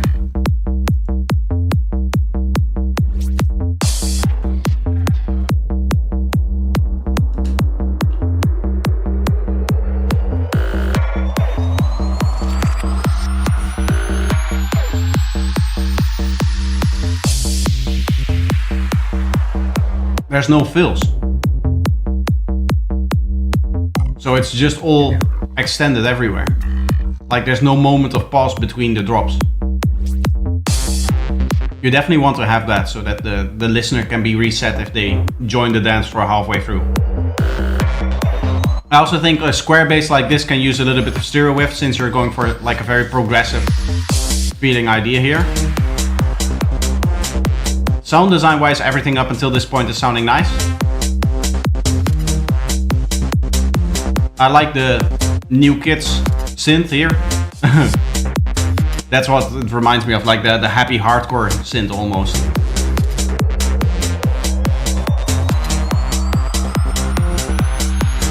I don't focus on the sound design, I want to know the flow of the track. Flow wise, there is really no good flow because there's no fill where the flow really changes. Right, it's just rising up and down with downlifters and uplifters and that kind of stuff. But that doesn't, the main flow is determined by the fills in your drop and how you then transition from element to element in those fills. Because like riser, downlifter, okay, there should be a fill here. There should be like a bar there where a few things stop and then some new elements get introduced, and that is where the flow changes.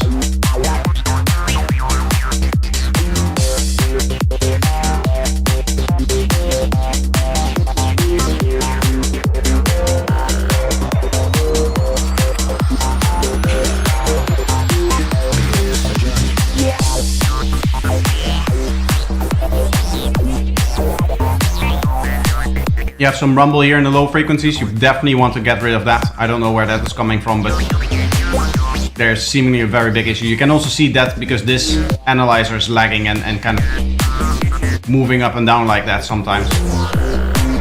That is a big indication that you have some problems in the very low frequencies. This analyzer doesn't handle low frequencies very well.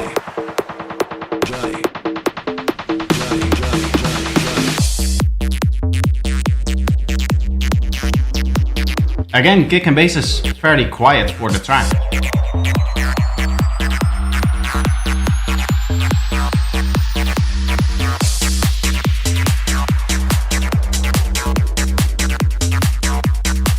You're also using the same riser and downlifter combination every time. That gets boring pretty quickly. I know what's about to happen. We're going to have the same riser again. There it is, there's those higher frequencies from this riser.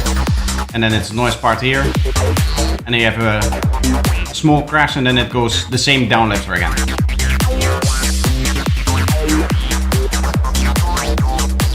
So just turn the kick and bass up by a few dB. Yeah. Right now the kick and bass is also seemingly overpowered by the synth. You can see the synth is what is determining kind of like the size of the waveform. That is a good general check. You want that to be the kick and bass should be responsible for like the shape of the waveform. And then there's variation between that, but you should have like drop. Okay, then the kick and bass goes like this. And then the fill happens, kick and bass goes down a little bit. Next segment of the drop, it goes up again.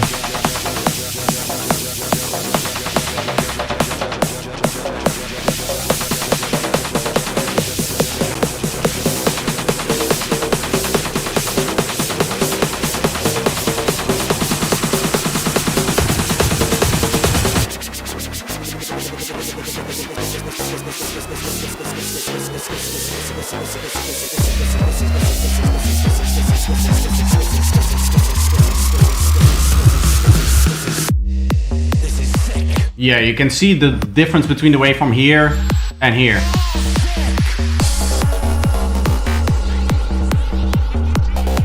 Again, big mess in the low frequencies. There's some element that is generating either a DC offset or very low frequency signal, and you can see that even in the oscillations over here.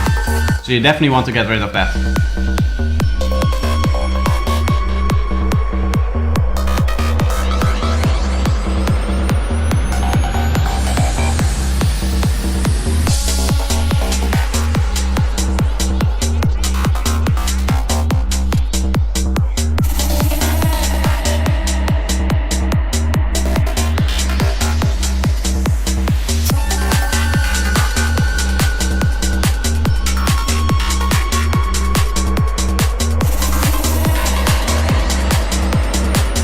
It almost looks from time to time when that low frequency wobble comes in if the left and right channel is wobbling differently. So there's some stereo element in here that is generating a lot of lower frequencies that you definitely want to get rid of.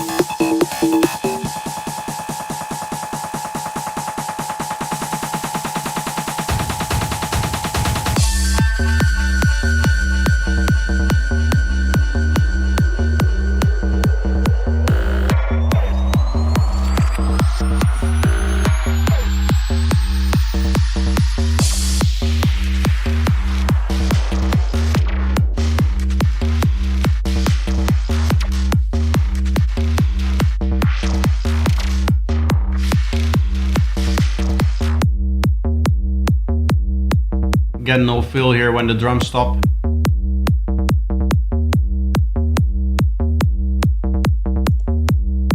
Here also you're bleeding from one bass note into the next, so that is something to fix. Again, resampling there will help. Yeah, overall this track needs a lot of work. Ideas are there, but it's still very boring, and flow-wise, I don't know what else to say other than that the flow is always the same, because it uses the same risers, the same downlifters, and there's never a fill. So flow-wise, the track it's always like doing this. I also feel like the energy levels of the track aren't really all that changing, not as much as you may want to. Like having some parts that are definitely like higher energy than other parts is probably a good idea.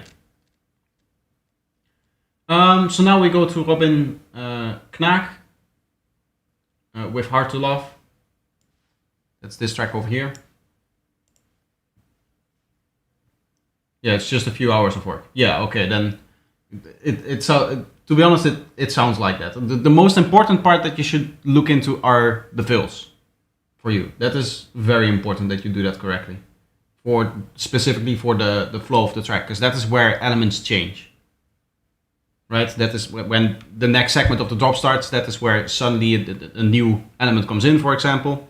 In the fill is where some of the elements stop playing. So that is important that you look a little bit more into that aspect of the music writing. Anyway, Robin Knaak, Hard to Love. Is it the look in your face or just the way that you say my name? Is it another mistake? Or just the right to be made? And I keep fighting the demons It's strange that the And I keep fighting the demons inside me. part of the track is again triplets, I feel. Some of the vocals were like that, right? That kind of rhythm. And then the guitar is playing an offbeat rhythm or an 8th note rhythm. So hard to love. Baby, you took my heart and now I'm falling apart. I'm falling apart. So hard to love. Love. Love. Is it the look in your face or just the way that you say my name? Is it another mistake? So that is a triplet, whereas the rest of the track is playing normal 16 notes. So there's some conflicting rhythms between the vocal and the rest of the track. I never knew it was so hard to love. Baby, you took my heart and now I'm falling apart. I'm falling apart. So hard to love. And this part is okay, right? In terms of timing, this is sounding all Love. synced up correctly. So hard to love. So hard to love. I never knew it was so hard. So hard to love. So hard to love. So hard to love. On another, I don't really hear any issues. My heart. It's sounding nice mix-wise. The vocal is nice up front. That is exactly what we want. The rest of the track is nicely built around it in terms of instrumentation. So hard to love. So hard to love. So hard to love. I never knew it was so hard. So hard to love. Baby, you took my heart and now I'm falling apart. I'm falling apart. So hard to love. It would be maybe a good idea to have a few more harmonies in here so that the sound of the vocal also becomes bigger when the track itself becomes bigger. Because it's still like in the center, the main vocal playing even in the like chorus slash drop. I would have maybe like 2 doubles together with that so that you get in the drop when the drop itself hits and it becomes bigger, that the vocal also becomes a bit bigger. Other than that, sounds really nice. We have 3 more tracks right now to listen to. I mean, if that's it, then I have a short stream this week. Yeah, the next track is Sim Sam with Quato Kudo preview. Okay. Let's see what this is.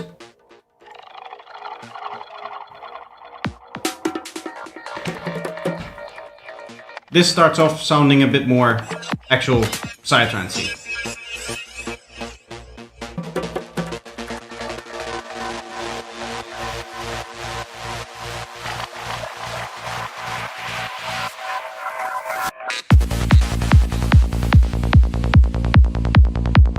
Kick and bass is a little bit underwhelming. The bass line is a little bit quiet. It does look resampled, which is nice. I like that.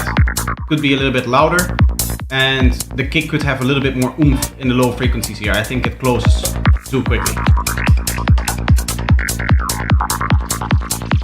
It's again one of those tracks that doesn't really utilize the part of the low frequencies that really punches through your body. Because this is sitting around 60 Hz. The kick drum should probably come down to like 40 Hz at least, maybe even a little bit more, so that you really get that nice oomph through it. How often do you do track reviews on stream? Every Sunday. So every week.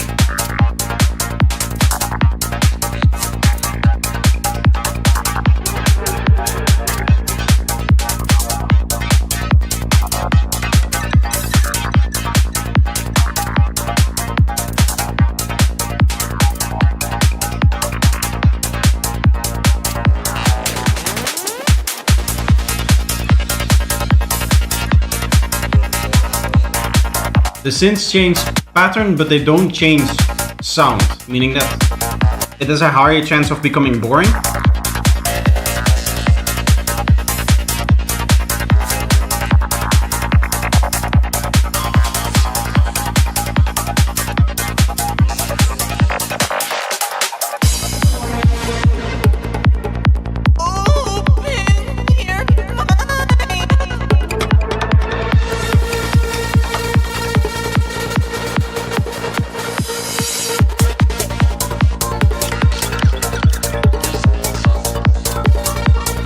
The sound design of this track is really cool. I like that here things are changing up.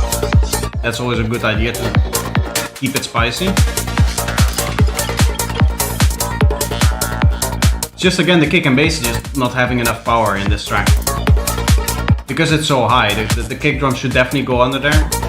And this is A sharp, this track. So bass-wise you're okay. Or like the frequency of the bass. You cannot go lower with that. The bass line just needs to be louder, and then you'll also hear that once the kick ducks under it, it should give a lot nicer punch effect.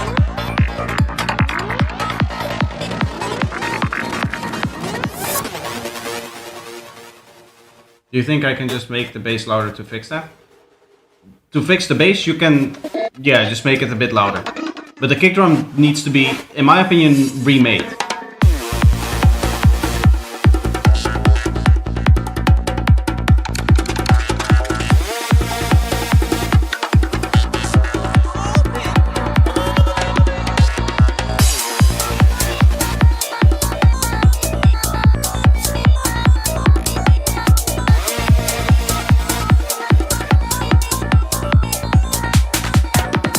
I think what you're trying to do is to keep your kick drum in key, isn't it? And this is what you get if your kick drum is in key. It loses all of the weight at such a high key.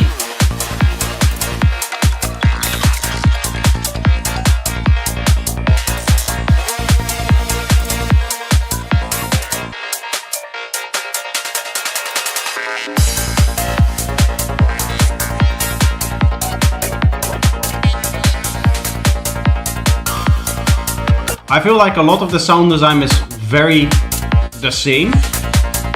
It would be nice if your track explores some parts where the sound design is like notably different.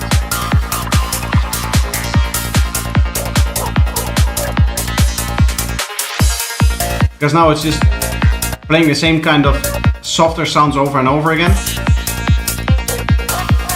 I think for a lot of the sounds that you're playing, you might also want to go down another octave with their MIDI actually. Tends to get you a nicer grid sound. That sounded off.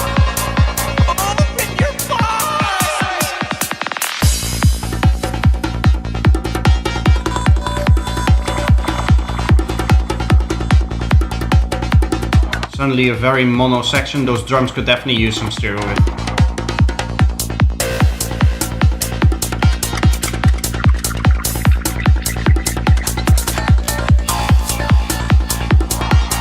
Now that the synths are here and the delay tools are here, you can hear what some good stereo width does to a track in terms of the depth of the track. And right before this, where it was just the drums and the kick and the bass and some other sounds that were playing where everything was very mono, you could hear that the track just becomes too narrow.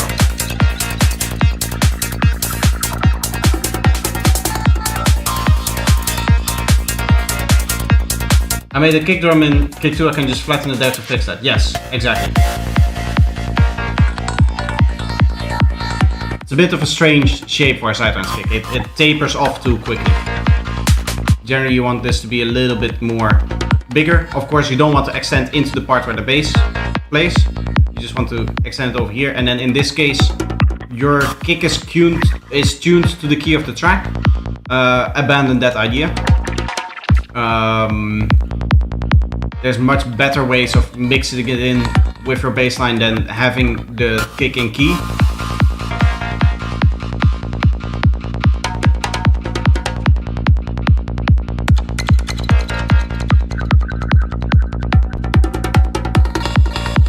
Also on your bass line, use a plugin like M Stereo Spread for some stereo width. I shouted this out earlier in the stream, but you just set the high frequency so that the lowest few harmonics aren't affected, and then you can set tonality with the amount of bands here and the focus, and then the amount with the spread here. Get this plugin, put it on bass, and make your bass a little bit stereo. That is sounding a lot better. Better lower the kick? Yes. Yes. You don't. The key of the kick isn't as important as its overall delivery of the punch that we dance to. That is the most important part of the key, or of the kick. So if you don't get the punch that you want with the key that you have, which in this key is really hard to get because that is just the nature of A sharp, it's too high for that. So what I would do is I would probably tune this kick to like maybe even like F sharp or G sharp, that kind of area, or G. And then really try to get that lower punchy feeling out, or the lower frequencies out of the kick a little bit more once you've tuned it a little bit lower. That is what I would do here, just so that you get a little bit of extra depth into the actual punch of the track. Next up we have X Sync, also known as Untruss with Hidden Dimensions. So that's this track over here. Let's have a listen.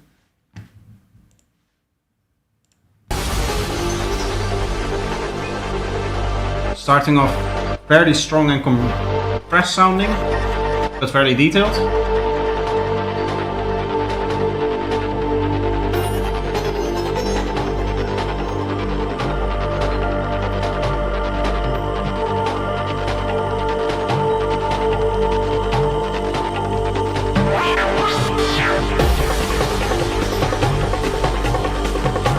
There's a lot going on in this intro. A little bit hard to get an idea what you want us to focus on as the listener. It feels like the mix isn't really giving us any guidance to what to focus on. Here you have a sync or a snare and a kick kind of speeding up. It would be nice to do that in sync, and then it would also be nice to have a little bit of a fill between there before the actual kick and bass starts to play. Sound of the kick and bass is very nice. I like that it's resampled. I do think the kick is a little bit quiet in comparison to the bass, so you can turn the bass down by like 2 dB. Probably going to get you a bit better sound.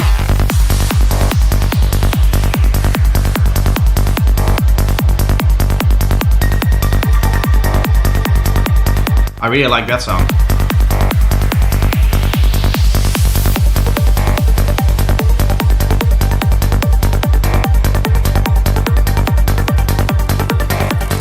Even here I would not mind the kick being a little bit lower sounding as opposed to it being in key, because then what happens is the kick kind of pushes under the bass and then it moves back up, and that really nicely follows the way that we tend to dance to a kick and bass.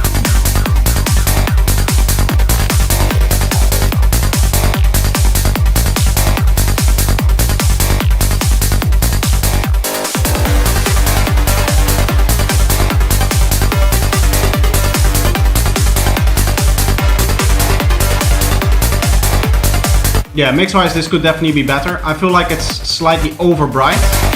It's too flat in terms of the spectrum. Like the nice crispiness for the hi-hats are there, but it shouldn't probably move up to it in a flat line. There should probably be a little dip here, stay a little dip here, and like that. That is generally what the sideline spectrum looks like. A little bit more of that effect would be nice. And overall, slope it down a tiny bit more as well, maybe like 3 dB slope over between here and here, or 6 or something like that.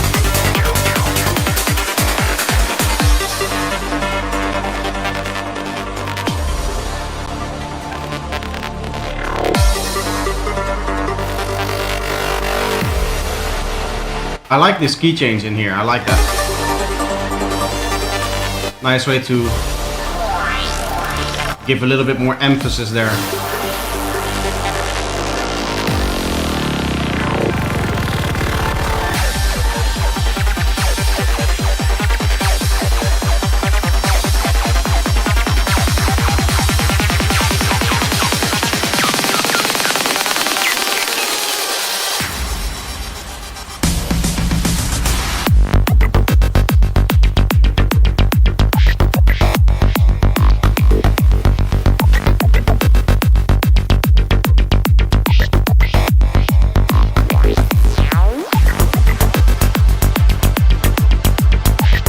I like the slight tonality that this bass line has, like a slight mid-range tonal layer.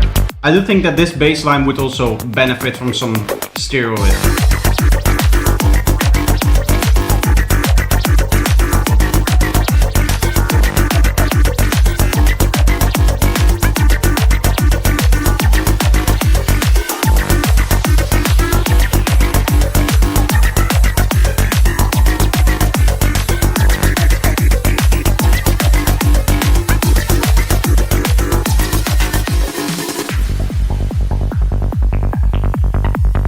I do like that you're lowering actually the volume for the parts of the kick and bass that are the transition material.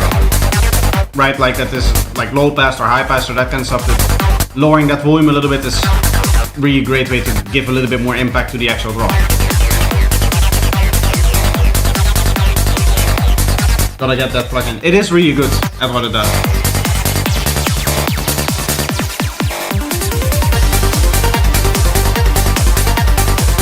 I don't like some of the lack of impact that happens out of your fills. It feels like right before the fill, what you do is you lower the volume in the fill, and then right before the fill ends, you just volume up like this, like diagonally.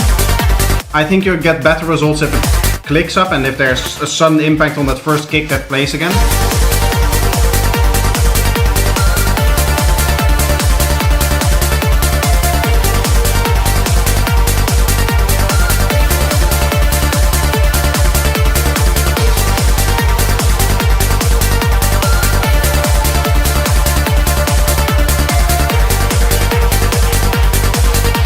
Musically speaking, I do really like this section though.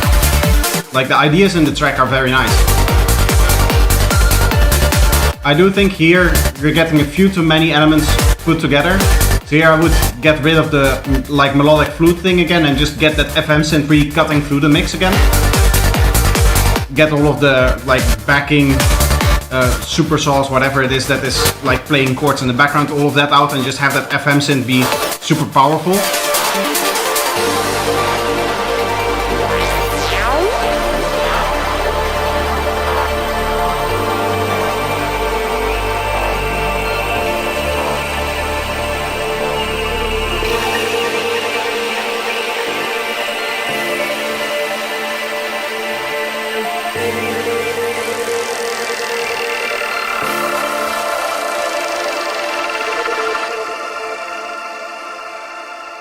Overall, a very nice soundscape. I like that a lot.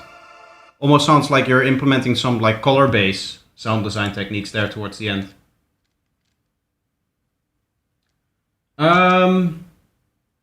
Next up we have Apotech with Yala. So that's this track over here. 3 little goblins staring at us while we listen. Oh, I want to hear. Yes. This is Yala by Apotech.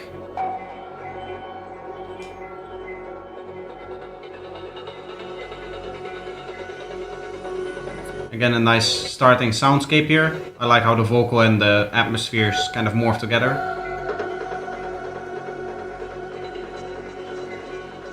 Although I'm not a fan of a trance gate on vocals in a breakdown where there's no other rhythm. Okay, you're like a slight rhythm in the vocal pads that he's using. I would remove that.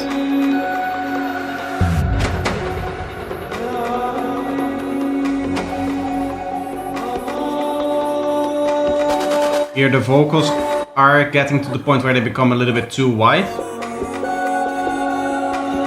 some other elements as well. They are crawling. You don't necessarily, generally speaking, you don't want to go over this like halfway point here. So right before it, you were like over here. That is too much in terms of stereo width. That actually risks some elements, the elements that is causing that high of a width to kind of collapse in the mono, and that can be a problem when you play it on festival. But as long as you stay above it, it shouldn't be that big of an issue. Like your balance changes a little bit, but not too much. I use chroma, yes. You can hear that. You can hear the very in-key idea there. Nice kick and bass, I like it. Does seem like it needs to be resampled, but there's not really that big of an issue in here, so I assume that you resampled it and then there's maybe like one filter on it somewhere. That's no big deal. Bit of stereo width on your bassline would be nice. Again, M stereo spread can really help there. Nice little fill idea there.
I like this stereo effect. I don't know what you did here, but it sounds really cool.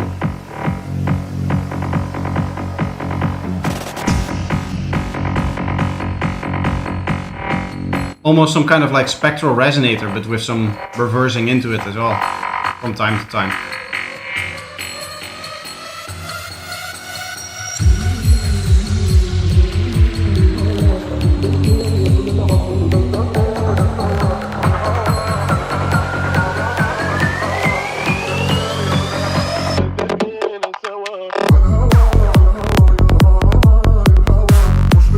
I feel like there's a vocal moment that was slightly out of sync. There was like one moment where it felt like the vocal was trying to get somewhere or trying to be a little bit slower than the actual rhythm of the track.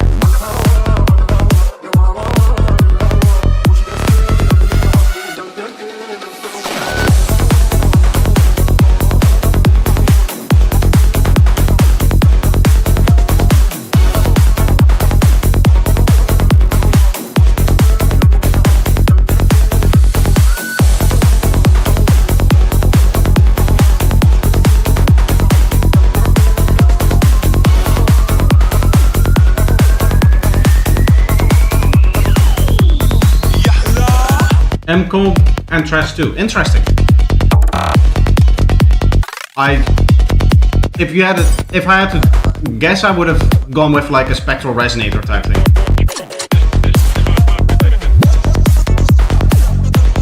Overall nice sound.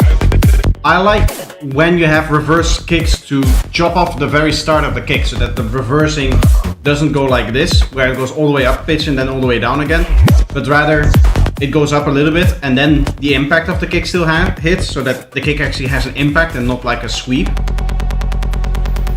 That sounds much better in my opinion. I like the sound of it. I don't like the panning effect that you have here. This is now fully panned to the left for some reason. Like the bass bit, whatever that was towards the end there.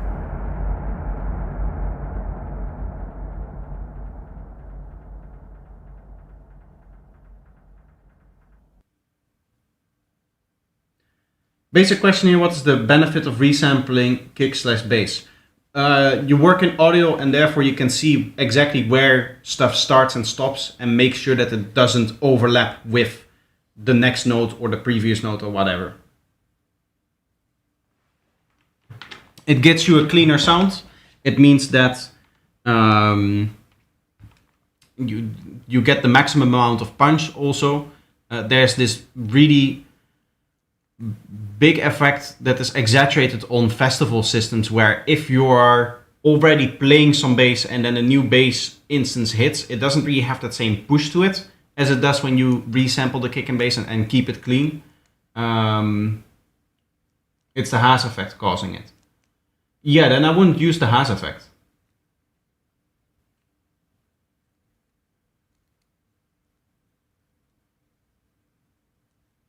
And it doesn't have some delay from phase shifts and plug-in delay.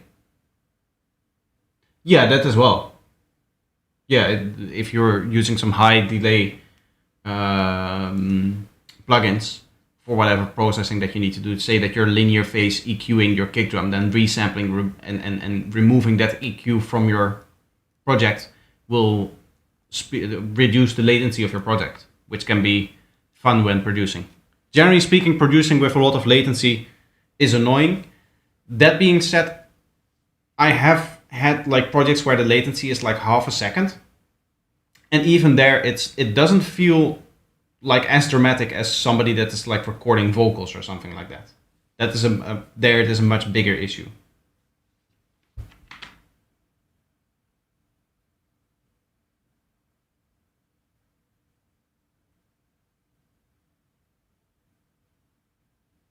Yes, Alex, exactly. You just get you try to get the tonality as close as possible to what you want. You can do a little bit of stuff like a bell EQ, right? So something like a little bit of EQing up and down. Say that you want to remove a little bit of 500 Hz. You don't have to go through the trouble of redoing your bass patch and then resampling just to do this amount of EQing, right? Here the phase shift isn't excessive enough that it can cause issues. If you do this, then it does become an issue. If you have like a high pass filter that introduces a lot of phase shift, keep in mind that at the filter crossover, the phase shift of a low pass filter or a high pass filter like this is more than 180. I believe at this steepness, it is exactly 180, but steeper than that. Or maybe it's 24 dB where it does one full rotation of phase shift. I don't remember exactly, but with low passes and high passes, you have to be careful because they introduce a lot of phase shift. Of course, there is one filter that we need for most sidetrans applications, and that is the one that does the transition filtering. For that, I recommend a plugin like this, which is Simplon, which has its high pass at a very low frequency, below 5 Hz. So even at this very low frequency, there's going to be that phase shift that is always there, but it's not going to cause any significant issues on the bassline this way. There's going to be, when you're transitioning, there is going to be a moment where it's like, okay, right here the phase shift is going to be big, and this is an issue, but that just sometimes happens in the track. You cannot get it perfect, right? Yeah, you resample one bass note and you make that your bassline, or multiple notes if you're playing melodies or whatnot. We have 1, 2, 3 more tracks. Yes, indeed. You need to resample every single note that you want to play. You cannot resample and then repitch a sound, because then you change its length as well, and therefore you change the length of the modulation that is played on top, because the modulation, keep in mind, gets captured into the sample. So if you start changing the length of that sample, you're also changing the length of that modulation within the sample. So you get shorter bass notes and longer bass notes at different points in the track, which is gonna sound very odd. I like that now Stream Elements tells me that people are subscribing. I guess that makes the stream a little bit more interactive. I believe I used to have, or I have set up like alerts for it, but I don't think that I would want that coming through the stream here with like a sound or whatever. but it could be a way to make the stream a little bit more interactive. I still need to do like a break screen, a proper break screen, and a proper intro screen, and a proper outro screen, and that kind of stuff. But yeah, that's something for later. That's something for October. Right now I'm too busy doing sound design September. Interesting, I've never resampled the bass line note by note. Yeah, it's something that is very common inside of psytrance. In order to make sure that it's clean and that we get the punchiest sound possible. At the end of the day, psytrance is really there to put you into a trance, and a good way to do that is by having some really powerful kick drums and some really powerful bass notes that are super punchy.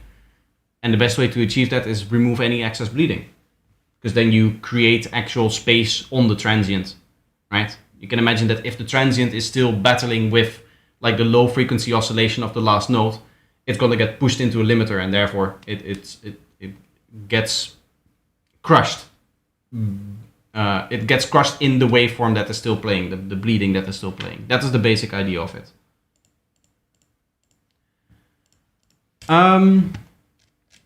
Yeah, we have 3 more tracks. I think what I'll do is after those 3 tracks, I'm gonna finish the stream there. So I will close the queue for the feedback. Of course, anybody that submits then just gets played in the next feedback stream. But yeah, then after that, I'll do some editing tonight, which of course I just do off stream. Either way, the next person to submit is Miroslav, who I haven't seen in a while, I think. But this is main part drive sample.mp3. It's just 26 seconds. This is going to be a quick one.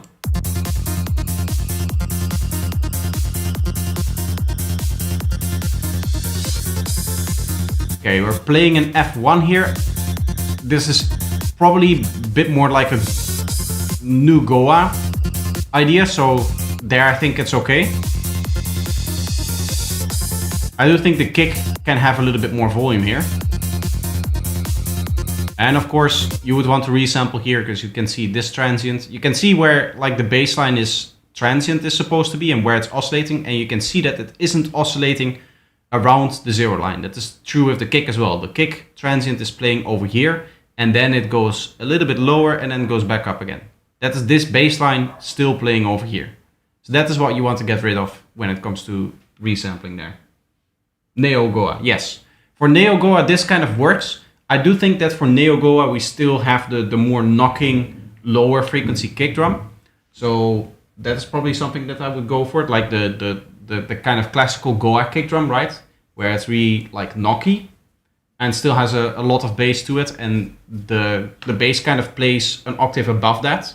So I would take the kick and I would lower that still and try to get more of a knocky kick drum out of it. That would also probably mean that you would have less of a gap here, right? I think some Goa tracks even just have the kick drum where it's just flat and then tailors off towards wherever it needs to tailor off to.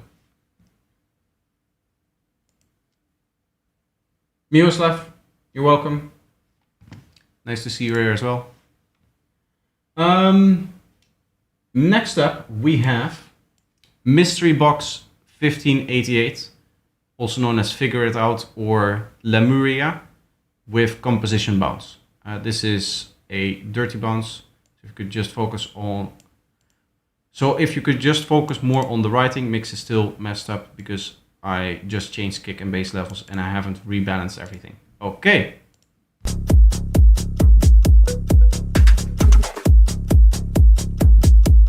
Bassline feels fairly weak for the kick drum. It seems like the kick is either too loud or the bassline too quiet. I don't know.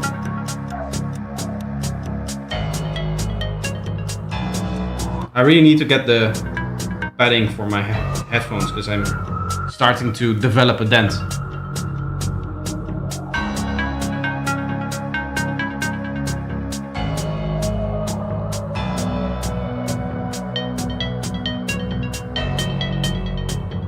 Electrified Songbird, thank you for passing by. Glad you enjoyed the streams.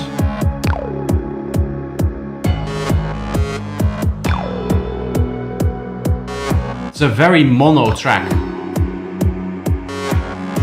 I think one of the things that you should focus on is a little bit more use of the stereo field in your writing.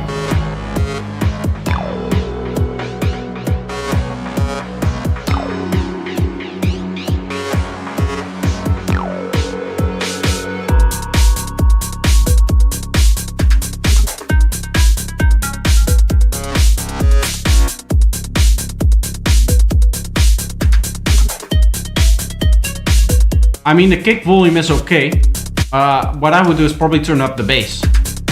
Like in regards to the mix, the kick is, in terms of loudness, is okay, because that's what you want the kick to do, right? You want the kick to be the part that you dance to, the attention grabbing part of the track.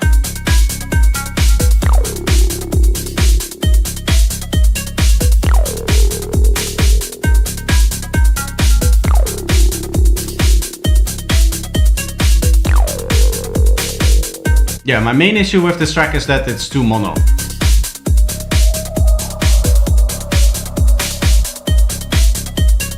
These kind of sounds is not just make it more stereo, but it can also have some delay and reverb.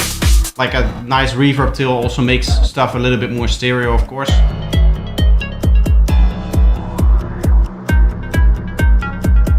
He just said he made it well and it's not mixed well. Yes, but I would like to give pointers on how to achieve a better mix, right? Because that is then presumably the next thing that he will be working on.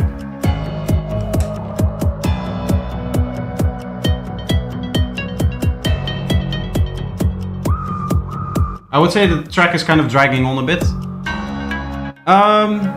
Yeah, I could see that it's mainly using the same like melodic elements, right? The same plug thing and the same one-shots. It would be nice to have a few sounds in between. That being said, this is more like the bounce, what's it called?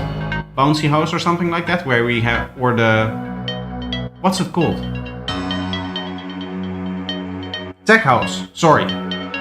It's a bit more tech house, and that is generally a little bit more monotone, I think.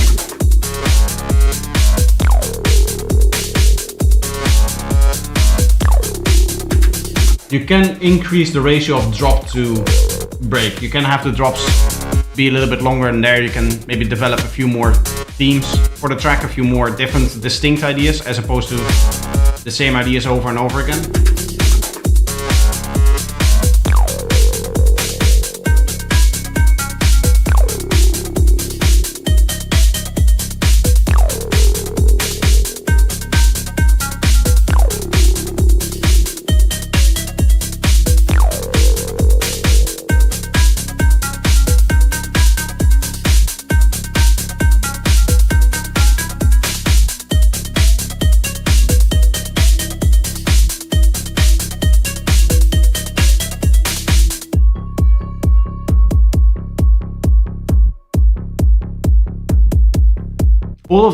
All of these details that we just heard in the bass for the first time never really came through the track.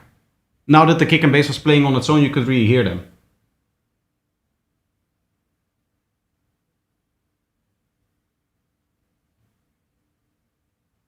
You know, I think there needs to be some kind of faster element. I can see that. It feels like very grounded in eighth notes, and there was that like zipping down kind of sound. Having a few faster elements in there might speed up the energy of the track a bit more. Overall, or develop the idea a bit more, get your mix down a little bit better, and then bassline should be a little bit louder in comparison to the kick. So that gets us to the last track of the day, which is Untitled in G minor, demo work in progress. Off for today, but definitely gonna send my clusterfuck of a song next week. Nice. See you next week, dude. Thank you for stopping by. Yeah, as I said, Untitled in G minor by Infrashell here. And this is the last track for today.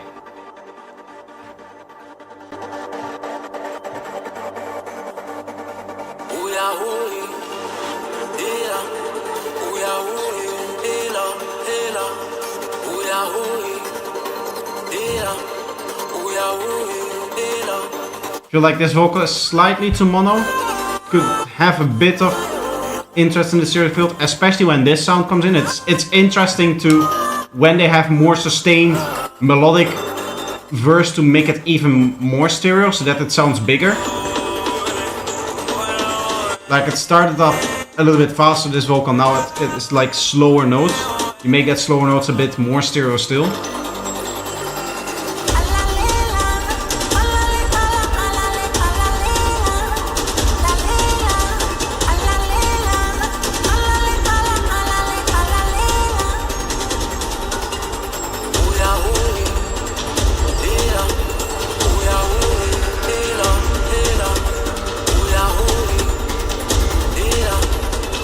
I remember you making more darker music in Frashell. Because I feel like this is gonna be like a brighter, more uplifting kind of sound with the big drums and that kind of stuff. I associate that more with like G sharp, A sharp sidelines as opposed to D sharp, if you know what I mean.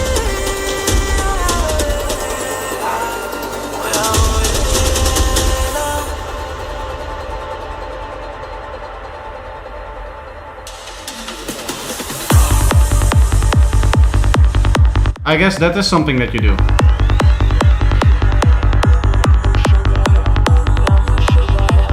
I like that.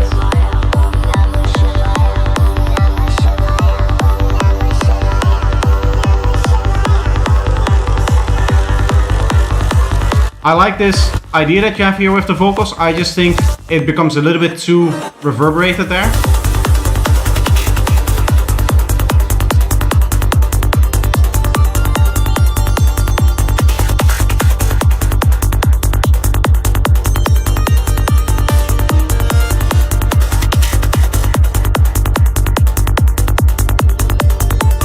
Kyle Sebold, welcome to the stream. Unfortunately the queue is closed for today, but if you submit now then you'll be the first one for next week, next Sunday.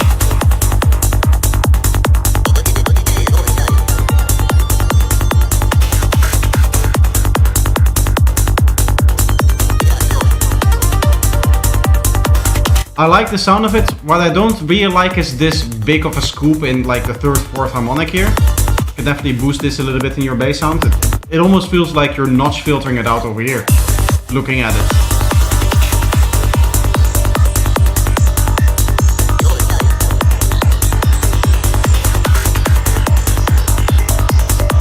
Can I have variety? Yes. It just tends to be the case that people have a little bit less variety, so I'm happily surprised that you have so much.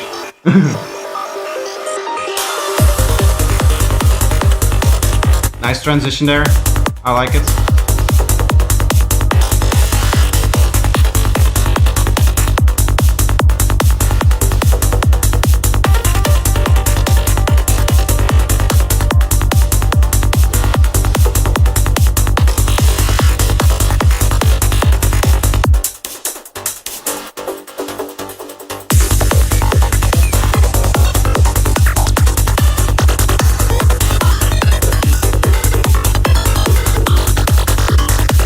It feels like there's like 200 synths in here, and there's one of those 200 synths that is like very stereo, and everything else has the same fairly narrow stereo field. There's like one true sound that is here, and the rest is all very either entirely mono or like very close to it. I would definitely try to play a bit more with the width of the individual elements. That is an amazing way to add interesting variety to it. Of course, mainly for the stereo listeners, but it also does something in mono in that you get slight differences in the volume, right? Because some to mono, the wider sounds are going to be slightly quieter.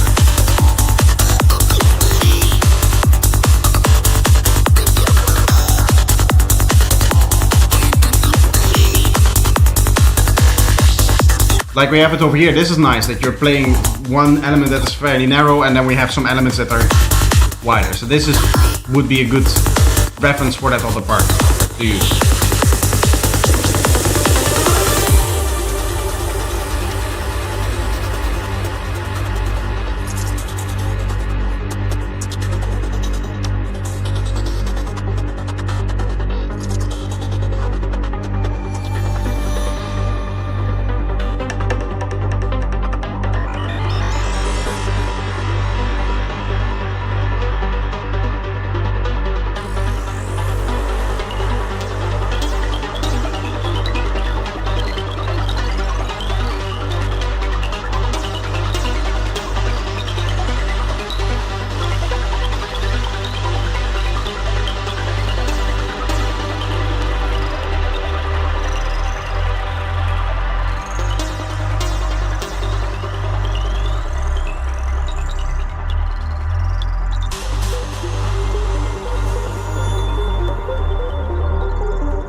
I honestly think the break is a little bit too long almost here. It sounds really cool, but it takes a while to get to that point where the build-up happens. The universe whispers its secrets to those who dare to listen, echoing through the cosmic void.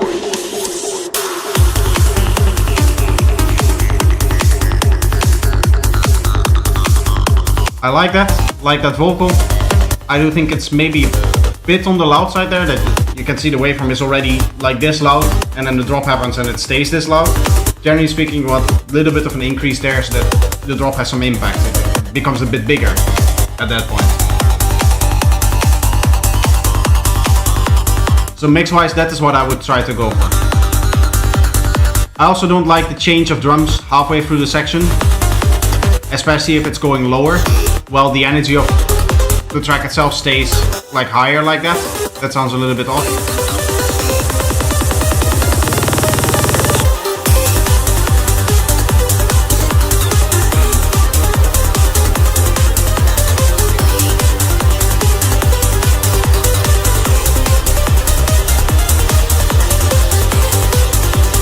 This part of the track, it feels like there's some backing synths that you have, some like playing chords or whatever, or whatever is in the background giving extra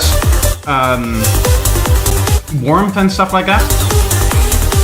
Take that a little bit lower and get the main synth through a little bit more, because the main melodic synth almost falls into it, right?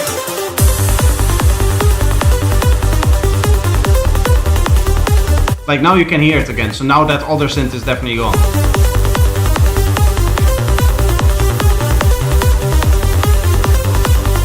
Whatever changed between the last section and this section, turn that part down a little bit, and that should be okay mix-wise.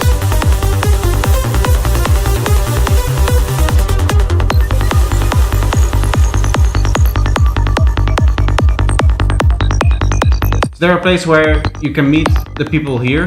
It was nice with you. I mean, yeah. If you just want to chat with people, we have a Discord, so you can just chat around and there will be people that will respond and whatnot. Of course, this is a weekly thing. So this feedback stream happens every week at around the same time. And generally speaking, there's a few people that come back every week. And that become regulars. So if you just hang around there, you'll be able to chat more with some people as well. And then from there, who knows where the friendships go. I know for a fact that people have started collaborations because of what I do here, both on the stream as well as with my Discord. I know for a fact that people have met up with other people because of my Discord.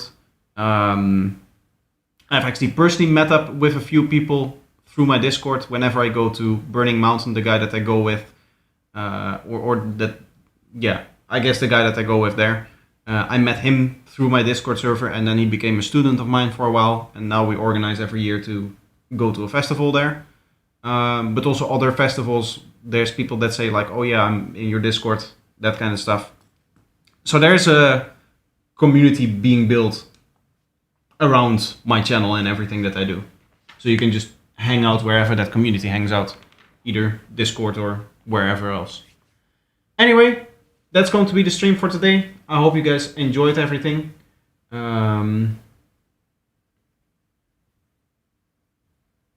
It helps clarify my own perceptions, but I obviously suffer from confirmation bias. Yeah, it's always good to sometimes have somebody else tell you like, oh wait, this is what you're doing wrong, this is what you could improve. You also don't have an ear for certain things that other people do have an ear for. So I'm glad that I could help in that. So yeah, that's going to be it for today.